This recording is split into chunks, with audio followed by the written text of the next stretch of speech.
Yes, I'm right here. Just trying to fix my computer, but I can hear you.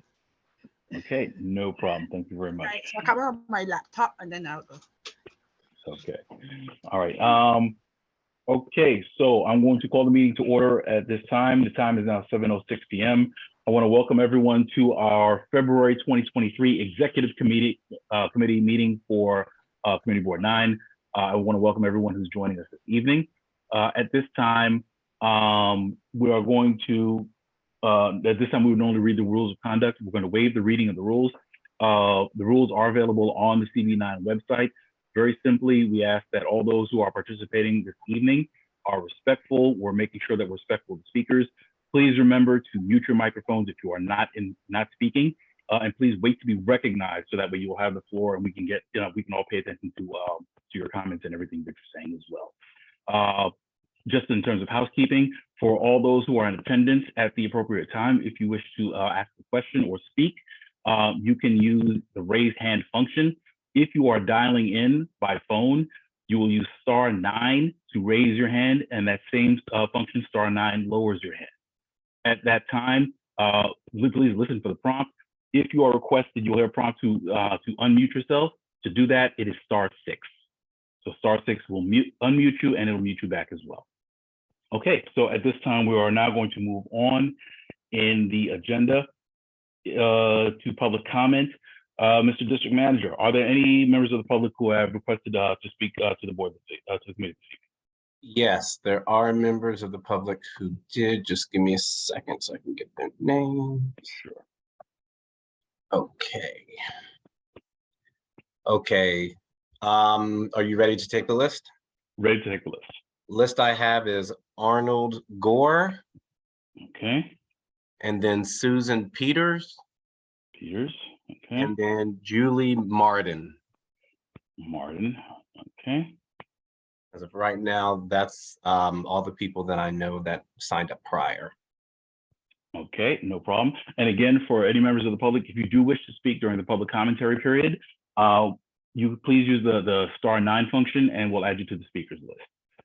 Okay, so at this time, if you could please add Mr. Gore to the panel so that way he can address the board for public commentary.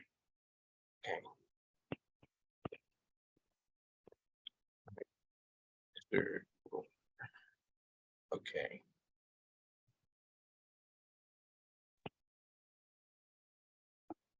Hello, I'm Arnold Gore from Brooklyn, New York. I'm opposed to the installation of Link NYC kiosks with polls.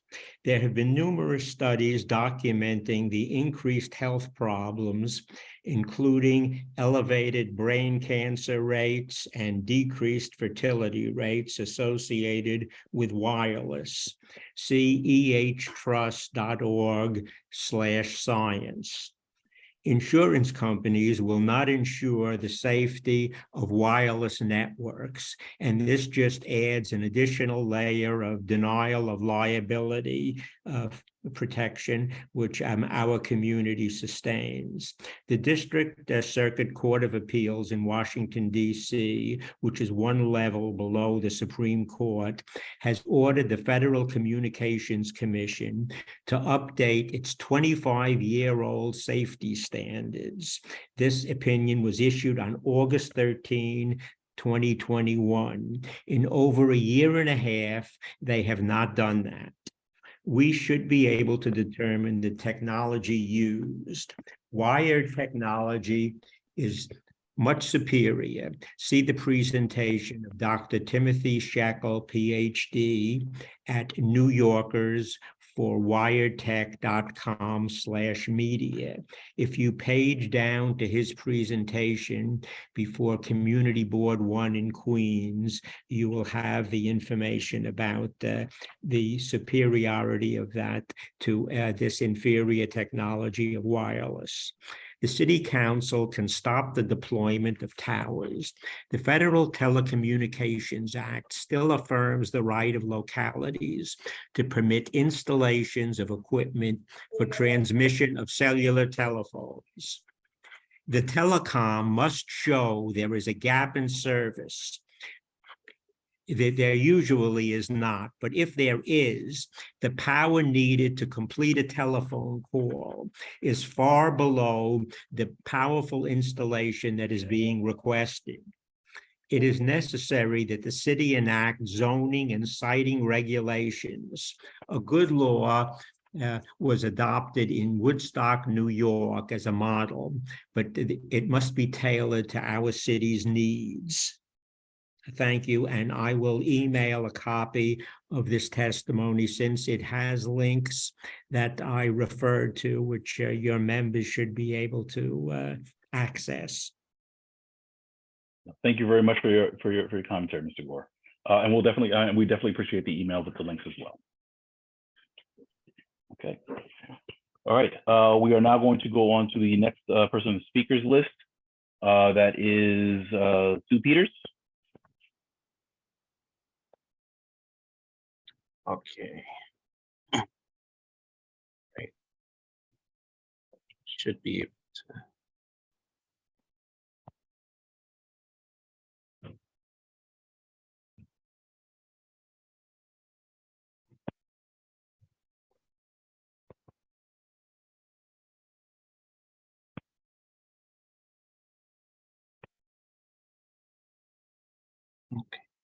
Okay. While you're doing that, so I have Sue Peters. After that, I have Julie Martin. Then after that, I do see Theodora Scarrato with their hand raised. So we'll add you to Ms. Scarrato to the list.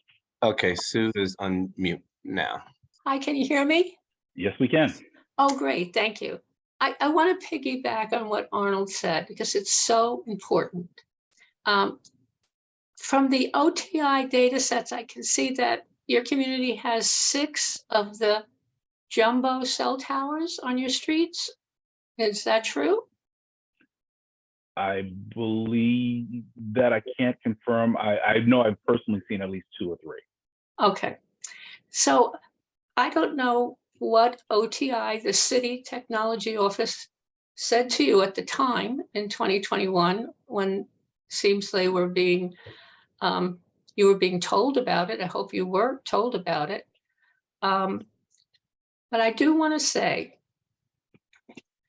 that it's a myth when OTI, the city, says that the FCC limits have been reviewed repeatedly over the years and found to be safe. It's a myth, and Arnold touched on it, and I'll give you a few more details about it, but I always think of government is there to protect us at all levels, local as well as national.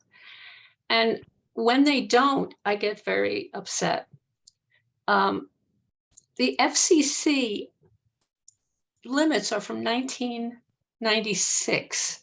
Very few cell phones were in New York City at that time. They haven't changed these limits. And these are the limits that safety for health, we should be below the FCC limits to be safe for our health. And in 2013, the FCC opened up an inquiry and said, is there need to review limits? And they decided in 2019, there was no need to review the limits from 1996. So they were sued. And in 2021, the United States Court of Appeals for the District of Columbia ruled that the decision of FCC to retain its 1996 safety limits for human exposure to wireless radiation was arbitrary and capricious. And FCC didn't show any evidence related to our long-term exposure. Now remember, these jumbo towers are 32 feet tall, and on the top of them, there can be 4 or 5 antennas, not one. It's not like they're putting up one antenna to send out this radio frequency radiation. They're putting up 4 to 5 antennas in each of those cell towers. It's humongous. So they didn't show that our long-term exposure will be okay, and they didn't show with their limits of 1996, they didn't show that our children are safe. Children are more vulnerable to this radiation because their bones are thinner. They're growing all the time. And the FCC. Excuse me, please finish up. Your 3 minutes has expired. Oh, okay. I'll finish up there. I'll send you links to this article, to this court case. It's very important. Thank you. Okay, thank you, Ms. Peters. Appreciate your commentary this evening. Okay, next I have Julie Martin, after which we'll see Theodora Scorado, and I do see Michael Campbell with his hand up. If there's anyone else who wishes to participate in commentary this evening, please use the raise hand function and we can take you to the list. Our public commentary is for 30 minutes, so we're going to take as many as we can. When we hit the 30-minute mark, we'll have to conclude that. Oh, sorry about that. Okay, is Ms. Martin on promoted? Yes, Julie is unmuted.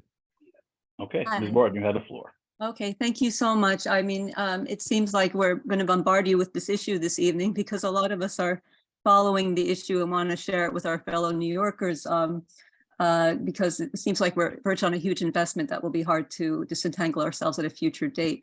I wish I could endorse all innovation and any attempt to provide greater access, but there have been a lot of questions raised in community boards across the city in recent weeks that those of us who have been following the issue feel the need to share with our fellow New Yorkers: possible health effects, lack of insurance against harms from electromagnetic radiation, the unavoidable privacy issues that wireless technology brings with it, the lack of a proper fall zone, amongst many other questions. I wanted to let you know that many community boards have been recommending disapprovals, moratoriums, and/or extensions of the deadline for public comments.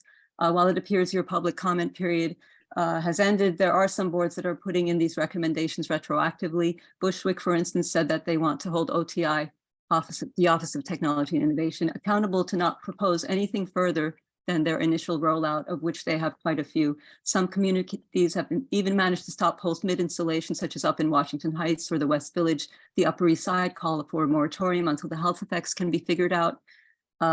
West Harlem, Times Square, Bay Ridge, Brooklyn, there are a slew of communities that would like more answers before going ahead. It just doesn't seem fair that the city is presenting this to the local communities. I'm not sure if this is the case with you, but as if this were a done deal, this is what we have been seeing, and that the only input they want from you is where the poles are placed. But if you look back at the Public Design Commission's meetings on this, their final approval did depend very much on community input, especially for residential areas. They wanted to be sure that the communities actually wanted them. So if your opinion on this is very important, because it's still a pilot project of an initial 300 or so. If this goes forward without any comment, then we could be getting 2,000, perhaps 4,000. They have the option to build on every old payphone site. This is an incredible transformation of the city that is using the need for better internet access as a great window dressing. There are better options, such as completing Verizon's fiber optic build out, for which they charge us all extra fees on our phone bills for years, but never completed because their wireless for-profit side of the company stood to gain by selling wireless plans to complete that final mile. So let's not do the same thing again. Let's focus on getting the fiber built first to everybody's premises, then concentrate on mobile needs. I would love to provide you with links to what other community boards have done, or if possible, if you'd like suggestions for experts to give a fuller presentation so that you can have your questions answered. I would be very happy to do that. Thank you for this time. No, thank you for your commentary, and please feel free to send that information to our district office, so that way we can refer that to the appropriate committees as well. So, if there's any additional, action to be taken, they'll look at that. Thank you. Okay, thank you, Ms. Martin. Okay, all right. Hold on 1 second. Okay, all right, so next we have, I see Theodora Scorado. After that, I see Michael Campbell, and I do see we have 2 board members with their hands up, but we'll take them as well. So we'll take Francisca Leopold, and we'll take Teresa Westerdahl. Should I go now, or? Yes, I'm sorry, go ahead. I didn't know if the board members went. Hi, I'm Theodora Scorado, Executive Director for Environmental Health Trust, and we're a scientific think tank. And we are actually the organization, one of the organizations that sued the FCC related to the issue of wireless radiation, cell tower radiation, and the limits that have been discussed in the by the previous speakers. These limits are absolutely outdated. They are based on outdated science. And I want to start with, I am pro-technology. I use technology all the time, and I think that everyone should have affordable service. There is this notion that has often put forward that somehow 5G will bridge the digital divide, when in fact, the reports that have looked into this have found that, in fact, it could exacerbate the digital divide for many reasons, which I don't have time to go into all of them, except to note that what is generally needed and what I haven't seen that the city has done is a report to look into who is not being served, why aren't they being served? Generally, I know when I've seen reports like this that cities have done, they have looked into, is there affordable service? Are people able to buy the computers and the devices that they need? And also, is there the training to be able to use those? Those are three pieces that need to happen. That does not mean that you need big jumbo 5G poles in your neighborhood. Now, we focus on the radiation issue, and there are hundreds of scientists, hundreds, who are calling for immediate action. And these are not just any scientists. These are scientists who have studied the issue, done the studies on animals, on people, experimentally in petri dishes, on cells, and are saying that we have a problem. The way that the government sets these limits is not protective of human health. I will send information and science so that you can see that. I would also add that at this time, there is no federal agency that is looking into the health effects, the long-term health effects from cell towers. And 5G is going to be both adding more radiation than we've had before, and also new frequencies that have literally never been used commercially in such a widespread way before. They're novel frequencies, and many experts are saying there are several issues around this kind of higher frequency radiation. So I'm glad to talk to you more about it, and I'll be sending you that information. I'm glad to take any questions as well. Yeah, I apologize. Unfortunately, this time only because we have a full agenda this evening, we're not able to entertain questions. But thank you for your commentary, and please feel free to send that additional information. And the appropriate committee will reach out as well if there's any additional questions. Thank you. Thank you for your time and your comments. Okay. Next on the speakers list, I have Michael Campbell. Then we'll hear from Francisca Leopold. We also have Teresa Westerdahl. Is there anyone else to be added to the list? I'm looking, trying to. Jason Bird in the attendees has his hand raised. I'm sorry, who's that? Oh, is that Mr. Thorud?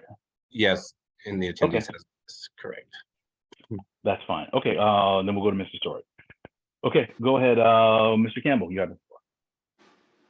I have the floor. You have the floor, sir. I'm applying for a liquor license for Pasa Pasa. Irie Vibes on Rogers Avenue. Okay, then. Well, hold on then. So before you take the floor, then I'll tell you, Yes. we'll come right back to you. We'll actually be on the agenda. We'll see you when you're in the agenda. Yes, I figured as much. All Okay, right. okay. All right, we'll be back to you then. Okay, so next we're going to go to Francisca Leopold. Hi, good afternoon, everyone. Mr. Chair, I'm just wondering, in walking, I'm not sure if I'm missing something. Oh, thank you. but Thank you. I realize that more and more we are getting those bike wraps in the community. We don't have parking space in the community, and I don't think it is a money-making thing. There's money is not coming into our community, and I mean we have one right here on Rogers and Empire, and you cross over one block, there is another one on Sterling.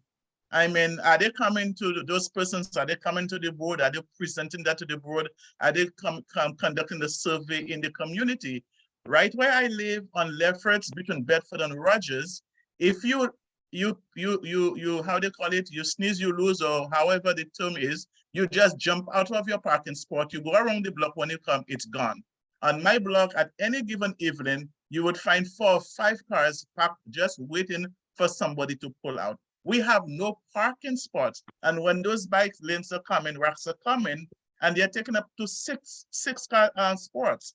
I mean, why do we need a bike rack right here and just across the street, there is another one, and they are not taking us into consideration. You're coming home, persons are coming home. We have essential workers, persons working at the hospitals, they are coming home, and when they get home, they can't get a parking spot. They have to sit and sleep in their cars. And the persons in the community, they are not really utilizing those bikes in the community. Sometimes you find persons from outside come using them. Are those persons coming to the board, and how many of those are we going to allow? Because it's just like I just get up one morning, I walk past there one morning and cars were parked, and the next morning I passed, there were about 15 bikes right there by the subway. You know, it is ridiculous. We don't have parking in our community, and why are they taking all those spots just to put a bike lanes? And that is my comment, sir. And I would just wish somebody can get some answers from somebody. No, thank you for the commentary. And we are actually, that is a topic that is being discussed by the Transportation Committee as well. And the district office is currently actively taking comments and complaints with respect to that as well. So especially if there are particular ones you know of or that there's an issue with, please make sure that those are communicated to the board office so that way we can address those as well. But thank you for the comments. Okay, Teresa Westerdahl. Hi, good evening, everyone. First I want to address in regards to the 5G towers in CB9. We had probably some of the earliest installations of the 5G towers in our neighborhood, specifically on Empire off of Bedford and on Montgomery off of Bedford, very close together, some months ago. And there was no hearing, there was no notification. Many of my neighbors are quite up in arms about it, and we brought it to the attention of this community board. I'm a member, so my neighbors brought it to my attention. They brought it to the community board's attention, and it was no attention given to it at all. And nobody notified us, nobody let the community know, nothing's been followed up on. So that, and we've done some research on our own. My neighbors have gotten, my block association bought us a detector, a meter radiation type of detector that we're going to use together. Sounds a little odd, but we're going to do it.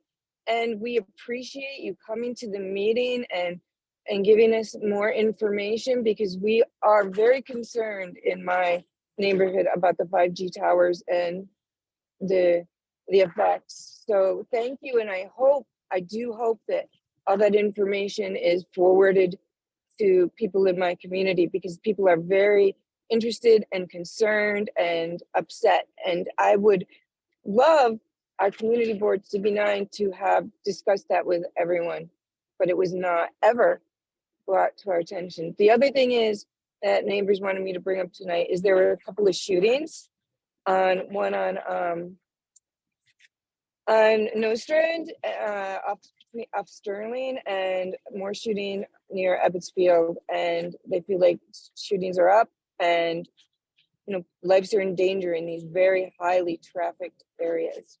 So thank you very much. I'm done.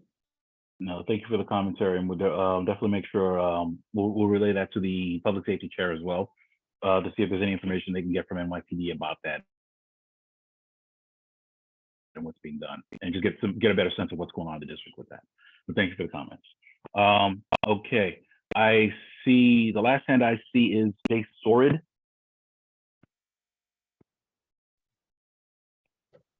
Yes, can you hear me, Mr. Chair? Yes, sir. Great, thank you. Quickly, just there were a few people who commented. Number one, I would just ask in the future, if it's possible, that the committee could go to a full room view and not just to have a panelist view. It's a lot more interactive when somebody could see everybody, who your neighbors are, whether to stick around, what issues to bring up. It's more empowering than just basically looking at 4 or 5 people. So I think in terms of a community board meeting, you got to have it's got to be interactive and everything like that. It makes it feel like, like you're a second-class citizen just looking at the 5, bits of royalty out there.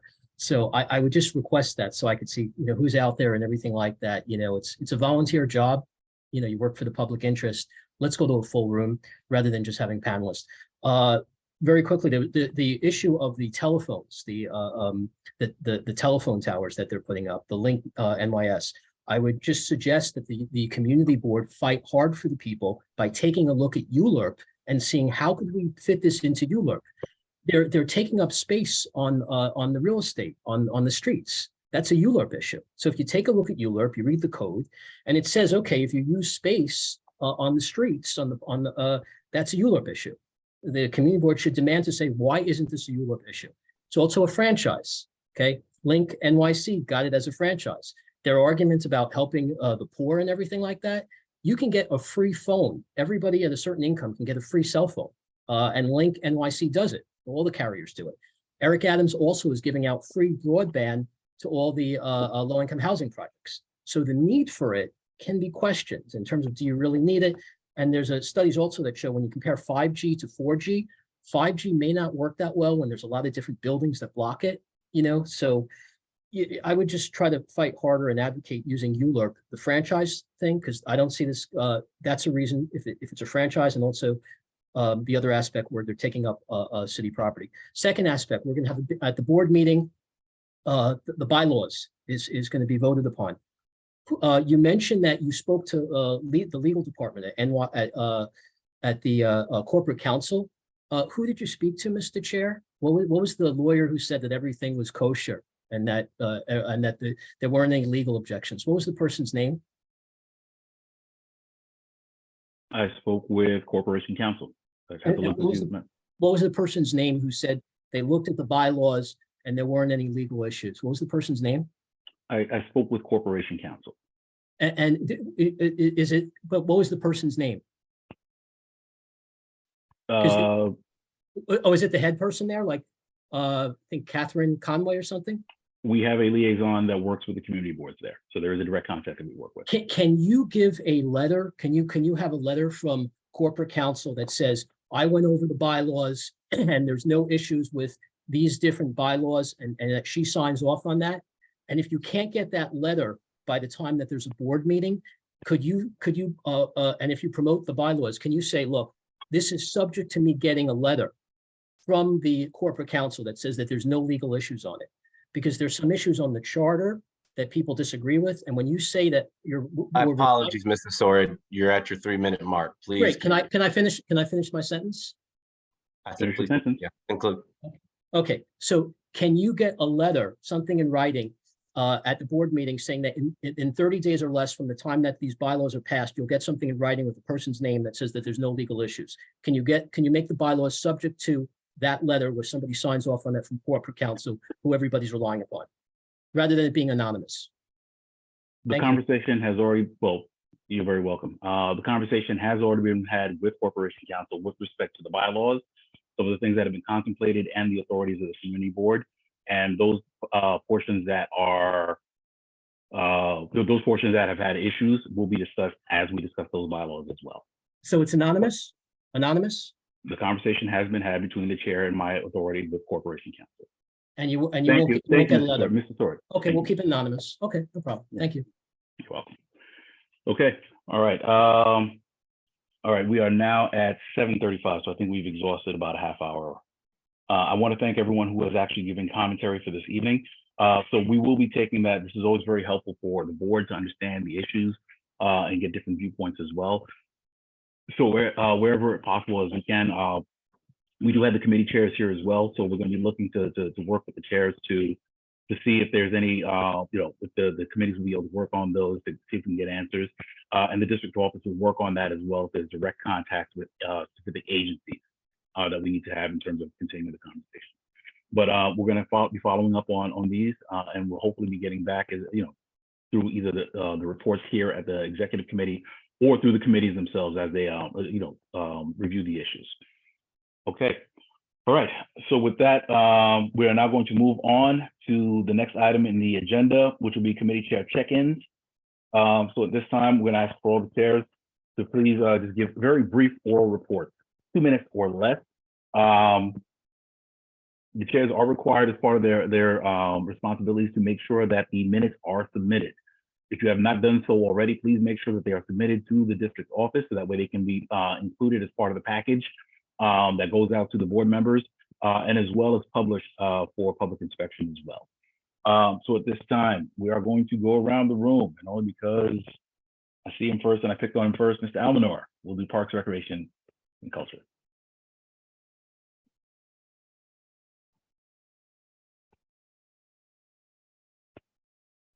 Good evening, everyone. Thank you. We submitted our minutes from the last meeting. So we had a very great meeting. A lot of issues were discussed, and we took a couple of votes referring to what that we've done, and then we are initiating a few a few projects we're trying to put it together. So we are working on setting a visit to various park and community garden. So we will also voted in favor for, we voted for the project from the Prospect Park Island Village Transportation after the presentation from the prior year. The vote was, we only have one person who opposed, and we are past music. And you could check our minutes on the website for further information. And that's the extent of my report, trying to summarize more or less what happened. No, thank you very much for your report. Okay, so I understand the one action item you took was you did vote in favor of the Vail proposal? Correct. Okay. Plus, yeah, only one person opposed. Yeah. Okay, all right, so we'll look at that in the business section, so we'll make sure we bring it up. Now, the only thing is I believe that proposal has actually moved on, but I think it's still important for the board to actually go on the record as supporting the project as well. So we'll vote on it in exec, and we'll put it on the agenda for the board meeting in next week. Okay, thank you. Thank you very much for that. Are there any questions for the Parks Recreation Chair and Culture Chair? Okay, seeing none, thank you very much for your report. All right, going along, we have our second vice chair, Ms. Leopold. Do you have a report for Health and Social Services? Yes, good. Yes, Mr. Chair, thank you. Just want to say that we met and we are planning a mental health forum district-wide. So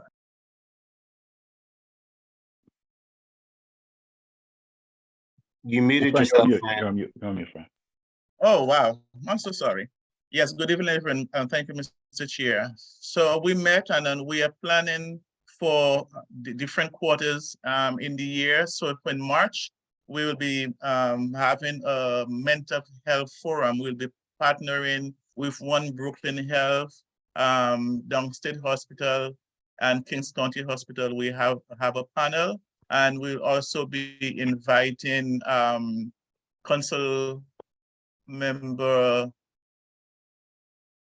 Farrah Lewis, as well as we had discussion with them, and also Assembly Member Cunningham, and we're looking to bring in someone from the police department as well to hear their interaction with persons when they encounter them, if they are called and there is somebody who's acting irrational, and how do we encounter them, what they look for into identifying what this person is experiencing. Is this person someone who has some mental issues, or how do they identify the issue before they really approach this person, or violence come into play?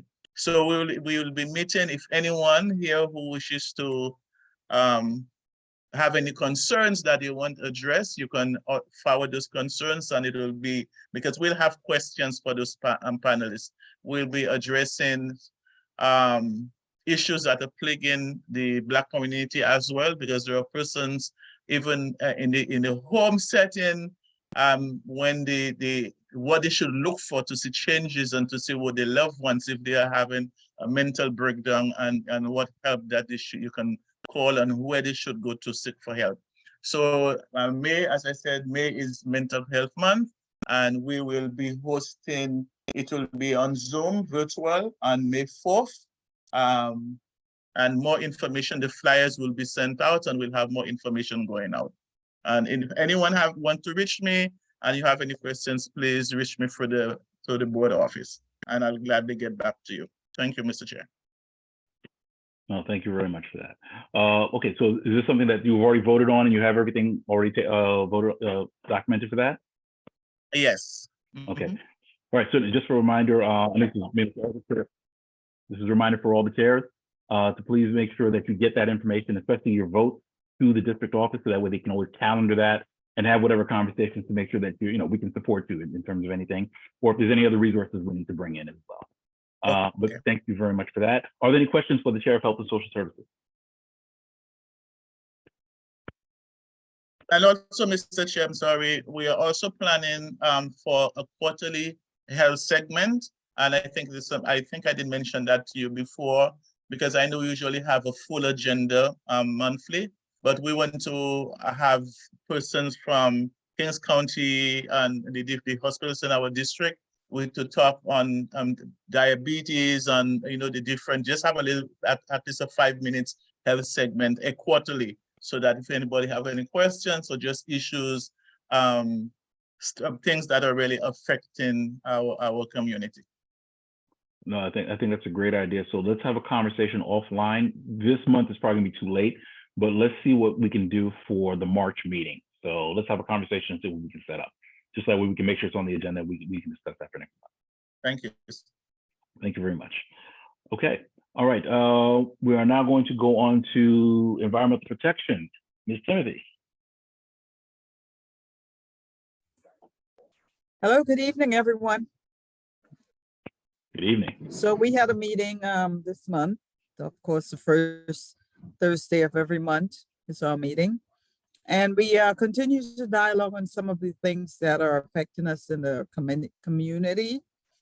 And now as I'm listening to, others talking about the 5G, I guess we can add that to our conversation at our next meeting. But we have sent a number of things to issues, photos and things that, we're dealing with to the community board. So we hope that we can get some feedback on those pending issues at some point, so that we can continue to dialogue. And so if anyone has anything that in the community that's an issue and it's related to our committee, please let us know or let the board know, and they can inform us about it. Thank you. Okay, thank you, Madam Chair. All right, are there any questions? We take a couple of quick questions for Chair of Environmental Protection. Anyone? Okay, seeing none. Thank you very much, Madam Chair. And let's talk offline. Let's just make sure so we can follow up on any items that we have for you, information. Okay, let's going to move on. I see the Chair of Youth Services.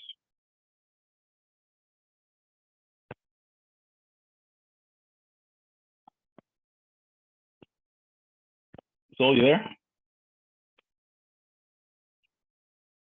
She might have stepped away for a second. All right, we'll come back to her then. Okay, so listen, we will go to, just to throw her off, the Chair of ULURP. Ms. Moses?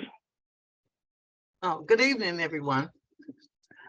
Okay, last meeting was held on February the 14th, and we will submit our minutes so that everyone would be able to, get an idea of what we talked about.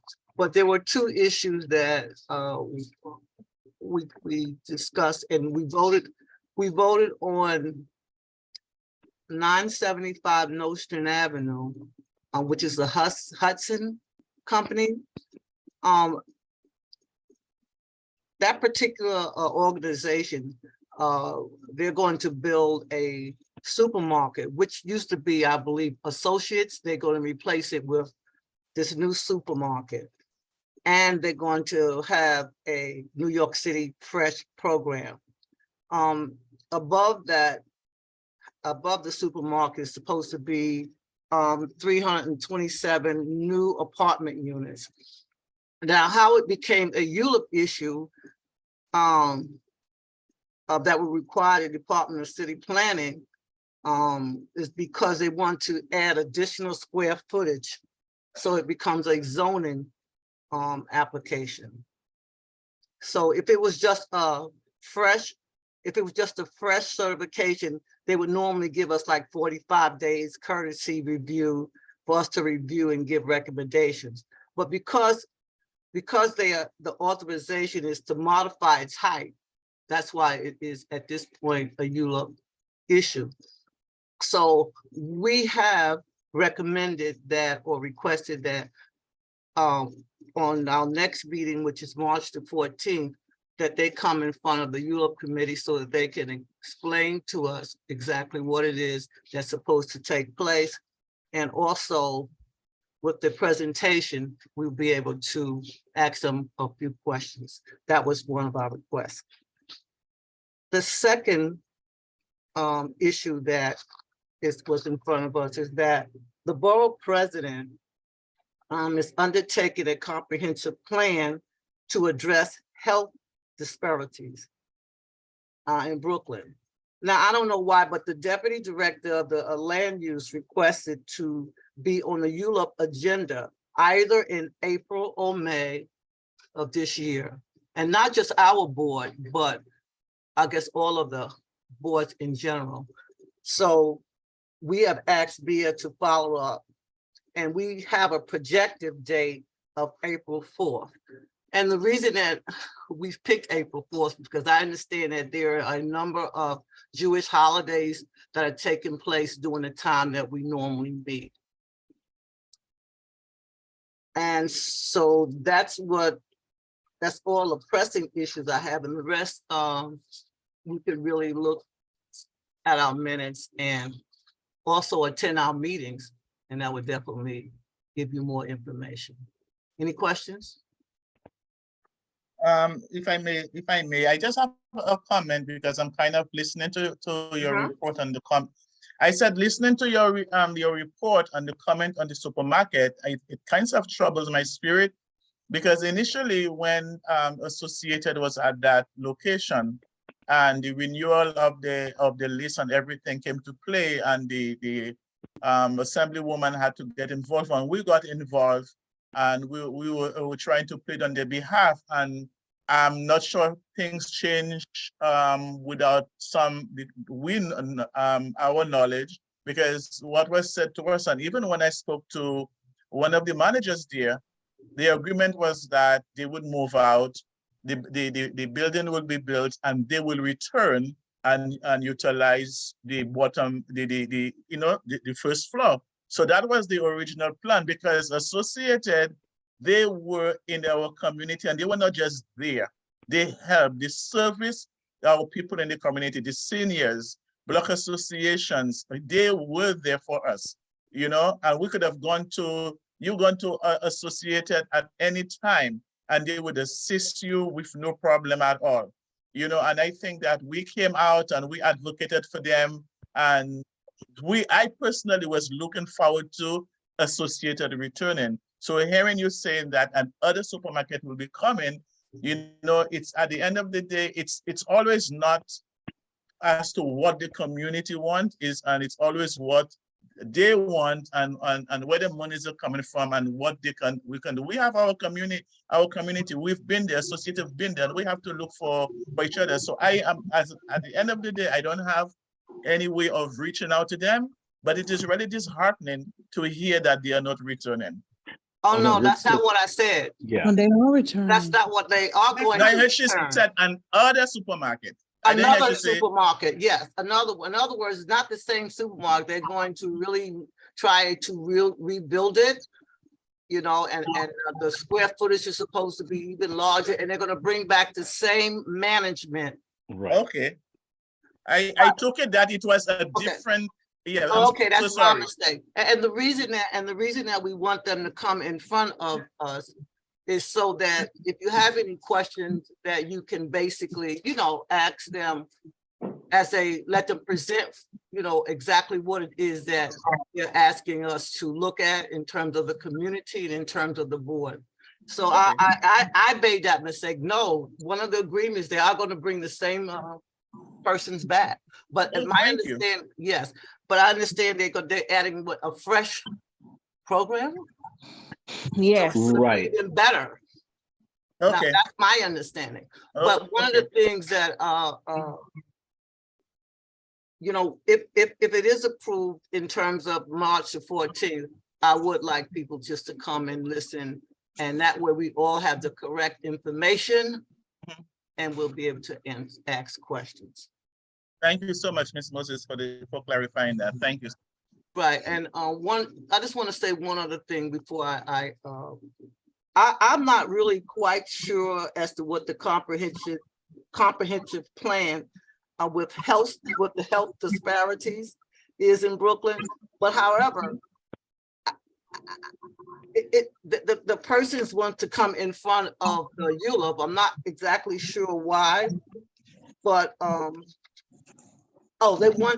reason that they want to come in front of us, they want to present a draft, their recommendations of a draft. That's why they want to come in front of us. So again, we're just trying to open it up so that so you might want to sit in on this, because I'm not exactly sure exactly what they mean by health disparities and how it involves the ULUP. But evidently the ULUP chair, the deputy director of the land use has requested that from the borough president's office. Thank you. Okay, thank you very much, Ms. Moses.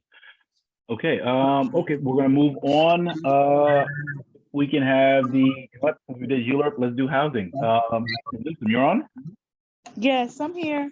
You prepared with a report for this evening? Yes, I am. Okay, you have the floor, Madam Chair. In regards to our last meeting, it was mostly, we talked about Kingsborough. I get a mix up, but it's Kingsborough, the one with the psychiatric center. And basically what's going to be planned is on the 28th of February this month, there's going to be a walkthrough. The community is being asked to walk with Breaking Ground because there was a lot of concern about how they're going to run the facility, and a lot of people objected to and they don't want it to be there. So if you want to sign up, the community board, Khalid is going to be the person that you call at the community board to sign up for to be a part of the walkthrough. There are going to be two groups, one in the morning, one in the afternoon. And it's going to be a total group of 15, 7 in one group, 7 in another. So if you want to be a part of that, call the community board, ask to speak to Khalid, and tell him which slot you want. We were supposed to have flyers out by now, but I'm sure you should see those soon. But mainly that was what our whole meeting was about, Fred. Okay, thank you very much for the report. You're welcome. Did you have any, so other than that, were there any other action items? You're good? That was the only action item. We had I'm sorry, I don't know if I shared this with you guys. We had a partnership town hall because I'm losing track of time. We had a partnership town hall with Community Board 17 that went really well also. I forgot about that, sorry about that. No worries. And it went really well. The elected officials that represent Jumaane Williams was there, Senator Prasad was there, Yvette Clarke was there, and they talked about housing and some of the challenges that are there. And we should venture outside of our community board. I recommend that to everyone, not just come to your own community board, because the housing issues that we look at and that we're facing and the challenges, Community Board 14, Community Board 17, they're facing them in a different way. So, and that was some of the things that came up at the meeting as well, why we should be partners, because I don't know if you guys have noticed, development is going down the 2 to 3 to 4 to 5. It's going down the train. And the reason we're looking at a redesign of the buses is because they're moving the buses over to make those areas like Canarsie further out more accessible. So instead of adding new bus lines, they're moving the ones that are in densely populated areas. Like they want to move the 49 over to Nostrand, and they want to change the route of the 48. Many people in our community who aren't on social media, who don't have email, we don't know that. And it's going to affect us, but it's to make those areas more accessible. And we should ask MTA to, and I know just stepping on transportation toes, very sorry about that. But we should ask MTA, instead of making it harder for those of us who use the bus to get to, because they're going to put the bus stops further apart, add more buses on the line, because they're moving the buses out, making the bus stops further apart instead of adding new buses. Okay, so and all that has to do with housing. It doesn't sound like it, but it does, because once they make these areas more accessible, then the development can move further down faster instead of waiting for new railroads and stuff like that to be built. Okay. Thank you. Thank you very much for the report. And I just wanted to also just take the opportunity to thank you for jumping on that co-sponsored event so quickly too, because it was a last minute notice. But the committee was able to organize around there and to make sure they were present. And I think it was good for us to get in front of the elected officials as well, to really get their viewpoints, to be able to express ours. So I think it was very well done, well executed, timely, and definitely looking forward to more activities like that. But kudos to the chair and to the committee for acting on that as quickly as they did. Thank you. And Fred showed up too, even though it was out of our district. He showed up. I thought it was good. Quite a few of our community board non-members showed up. So I think it's important that everyone knows that, because all of us need to know what our brother districts are doing, our brother and sister districts are doing. Okay. All right. I do see a couple of hands up. We will take the 2 questions very quickly, but we'll have to move on after that. So I see Ms. Moses and I see Ms. Legal. Beverly, if you have like any, town meetings that you would like us to attend, and I would appreciate if it would go out to all of the board members so that we know about it. And we did announce this, Patricia, and there was so much pushback. Yeah, because when it was announced, there was pushback at the meeting. At our meeting, it was announced at our meeting, and there was negative pushback regarding it. So I remember we announced that. Oh, no, what I'm saying, I'm talking about in writing. I'm talking about how they put out that blast, So there was a flyer. I'll go back and check and make sure, but there was. It's okay. Flyer. It's okay. I just wanted to make sure that we can come out and support, you and whoever other groups. That's all. Maybe I appreciate it, Patricia. Yeah. Thank you. No, that's a point taken, and I'm sure the district office will make sure that they, they'll follow with that as well. But point taken. Thank you. Ms. Leopold.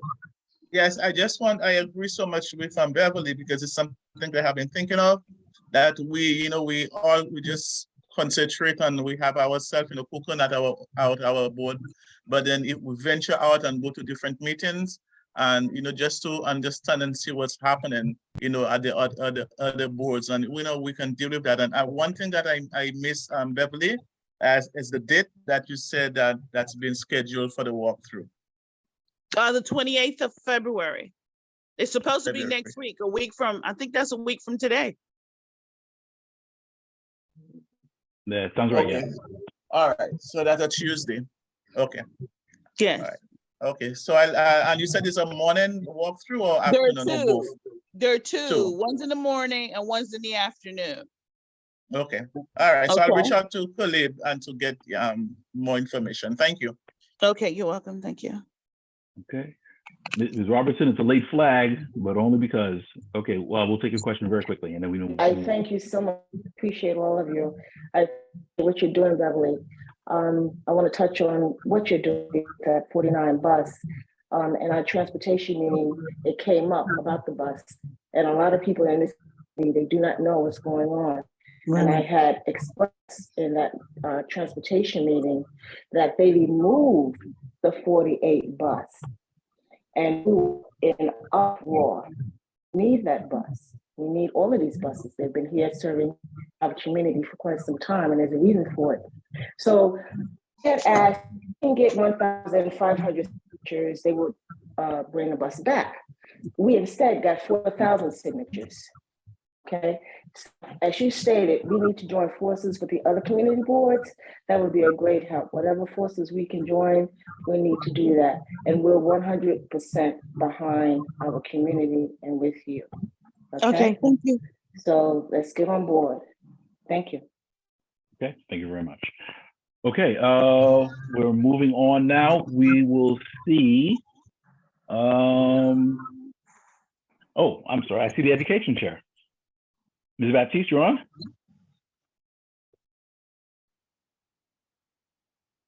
Ms. Baptiste?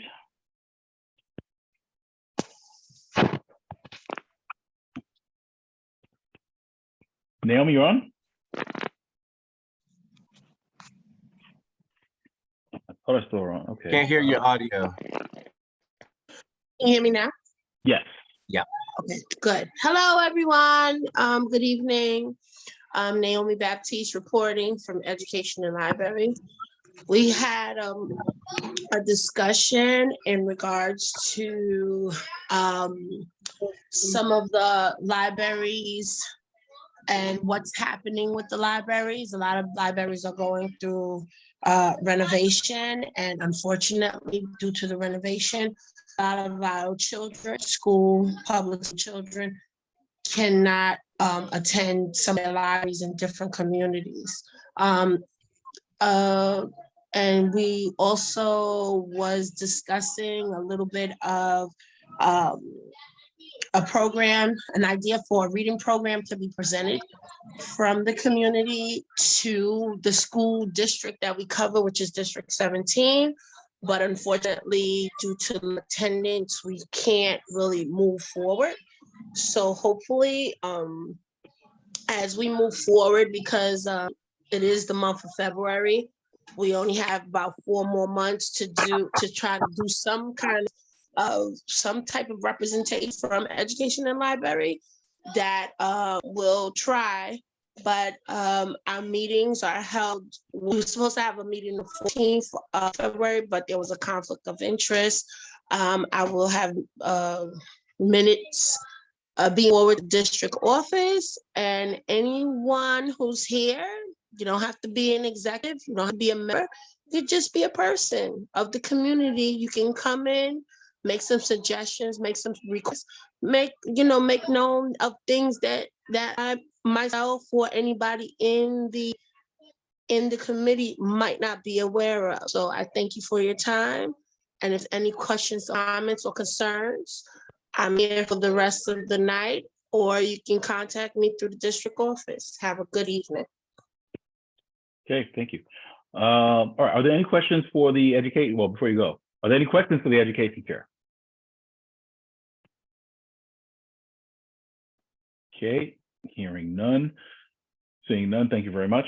All right, let's try youth services. So are you back on?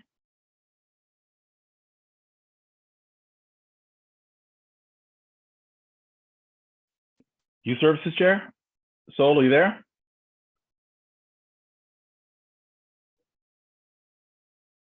Looks like she might be away or having technical issue. All right, we will move on. If we can go to economic development. Mr. Burke, you have a report?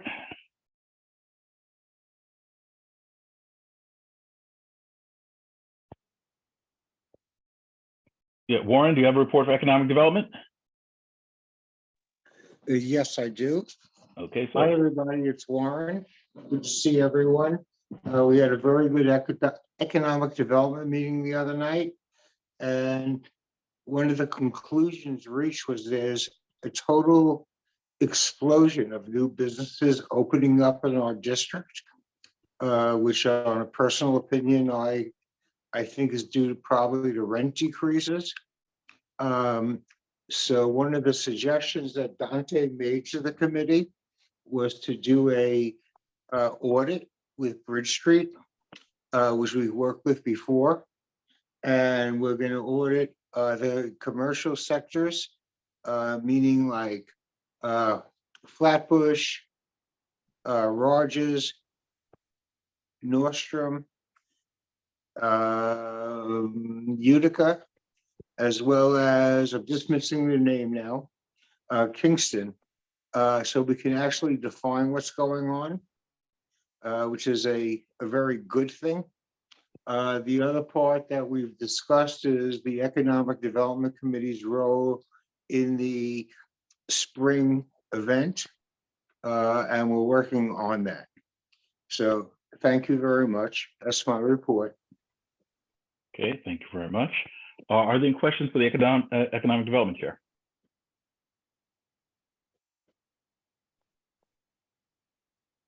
Okay, seeing none, thank you for your report. All right, let me see. So I do have a Transportation Committee report. I will give that last. We do not have our Public Safety Chair. He was not able to make it. He's excused for this evening. Dante, do we have, well, actually, we do have one item for public safety. So do you have a report can you give? And I know we do have an applicant who is here this evening to join us.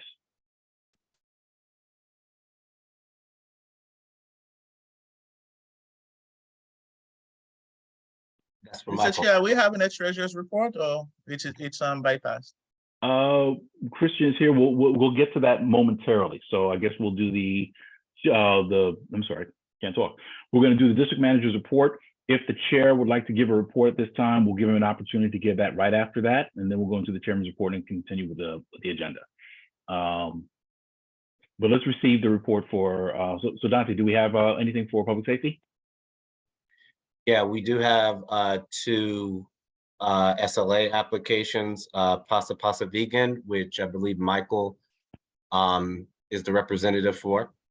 And then also Smorgasburg. And I'm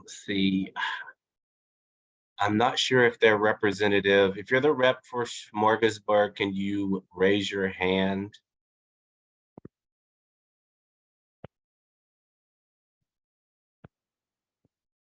Okay, those were the only two. Neither had any NYPD issues. Unfortunately, the committee didn't have quorum that evening, but essentially everyone who was present was in support. But again, there was no quorum for that committee meeting. Okay. All right, so at this time, I do see that there is a rep, Mr. Campbell. So you're here representing Pasa Pasa Vegan? Yes, sir. Yes, sir. All right. Okay, so I'll tell you, we'll give you. What would you like to know? Just tell us a little bit about your business. Unfortunately, because we didn't have quorum, we weren't able to. Well, it's not mine. Yeah. I was there for that meeting, but it's a vegan restaurant located at 404 Rogers Avenue at the corner of Sterling. It's been existing for 2 years. The lady who runs it is a 44-year resident of this neighborhood, 11225 Sullivan Street. She started this business. She's a community member, and she's just looking to get a little more oomph into her business. So she's trying to apply for a wine and beer license, to aid her, going forward. That's basically it. Okay. So it's a wine and beer license. I've been here. How long has the business been there? Yeah. She's been open. She's since COVID, like since 2001. She's been there. So I want to say 2 years now. So she's been going through the struggles, and she's coming out of it, and she just wants to expand a little bit. Understood. Okay. All right. Yeah. Okay. So at this time, are there any questions for Mr. Campbell with respect to Pasa Pasa Vegan? Mr. Chair, could you spell the name for me? Because I'm wearing Pasa Pasa, and after that, everything goes down. Oh, Pasa Pasa Vegan. Is that correct, Mr. Campbell? VEGAN? Yes, it's called Pasa. It's a vegan restaurant, but it's called Pasa Pasa, and it's a juice bar and grill. Thank you for the So in Caribbean terms, pasa means mix up. So yeah, so simple as that. Thank you very much. My pleasure. All right. Are there any questions for Mr. Campbell with respect to the business?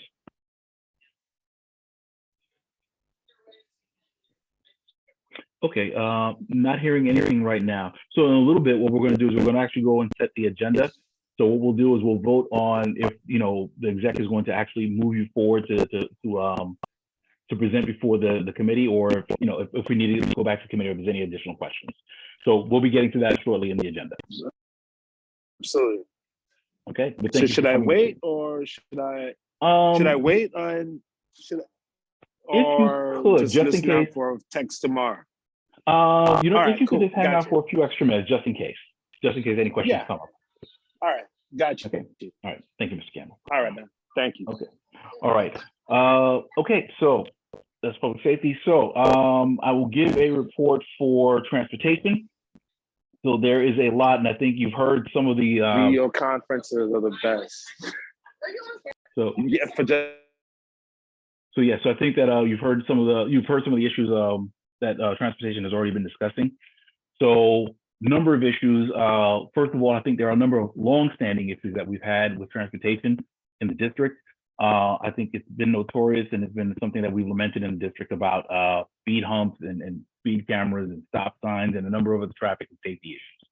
So what we've done is we've actually created a running list of all these issues, and we're looking to dialogue with DOT with respect to how they're getting these done. And we're trying to change the tact a little bit in terms of, we're not saying, well, no, you're not going to do a speed hump. It's more of, well, what are you going to do to address the overall safety issues? So we are scheduling meetings with DOT. They're scheduled to come to the March meeting, but I'm also meeting with the district manager to discuss some of the items to see what we can get resolved and to make sure that they have the appropriate background and context for some of these things. So that conversation is being had. Tomorrow, very important as well. We are actually having, is it tomorrow? No, Thursday, I'm sorry, I apologize. On Thursday, that 23rd, we are scheduled to have a transportation town hall, specifically on the B41 corridor, the Flatbush corridor. So there have been conversations from the DOT, and that this is something that's going back to last summer, where the city announced its intentions to look at that corridor in terms of speeding up bus transit. So the most obvious part of that is bus lanes. So that is a conversation that we're having. One of the things we wanted to do was have that engagement with the district to understand exactly what the issues and pain points are going to be with to any changes there. So we're trying to have dialogue with people, you know, in the district who use the 41, who live along the corridor, with businesses who are there, just to really understand what the impacts are going to be. You know, and what the expectations will be with that as well. So that's going to be a town hall held this Thursday, and we're inviting everyone to come. And please, you know, if you check it was listed as part of the constant contact last week, and you will also be getting additional. You should be seeing it on social media as well, and we'll be sending it out. Please make sure you forward to neighbors and residents and everyone. We're trying to get as much feedback as we can because we want to make sure, if they're going to come to the district, if they're going to be looking at this, that they fully understand what our concerns are. This is one of the few times where it's like we're actually ahead of the project as opposed to we're being told and dictated. So we want to make sure that we're able to come to the table with our comments and thoughts and ideas about how to improve that corridor, not just for buses, but in general. We're also having, and it was brought up before about the Brooklyn Bus Network redesign. So on February 7th, there was a district level presentation that was given. In there are a number of things that have definitely raised some eyes, and we definitely want to make sure that we're engaging the community to get feedback and to activate as necessary with respect to that. So we've already heard that I think one of the more significant proposals is with respect to the 49 bus. So we want to make sure we're looking at that, but there are also other proposals along the same lines in terms of they're looking at a bus line that is supposed to run up Empire Boulevard, and there are a number of other things. So the committee is actually going to be looking at that next month. We did receive, and I believe that should have been sent out, a district level brochure about what combining all those changes in the district. We're asking for all board members to please look at those. If possible, if you have questions, to please attend the Transportation Committee meeting if it's possible next month. And then we're also going to be looking at how do we expand the outreach in terms of making sure that the issues are being addressed and expressed to DOT and MTA as well. I'm going to leave it at that, but just to say that, yes, we have the town hall that's going to be happening, and that next transportation committee meeting is going to be very critical because we're going to be looking at a lot of these larger issues.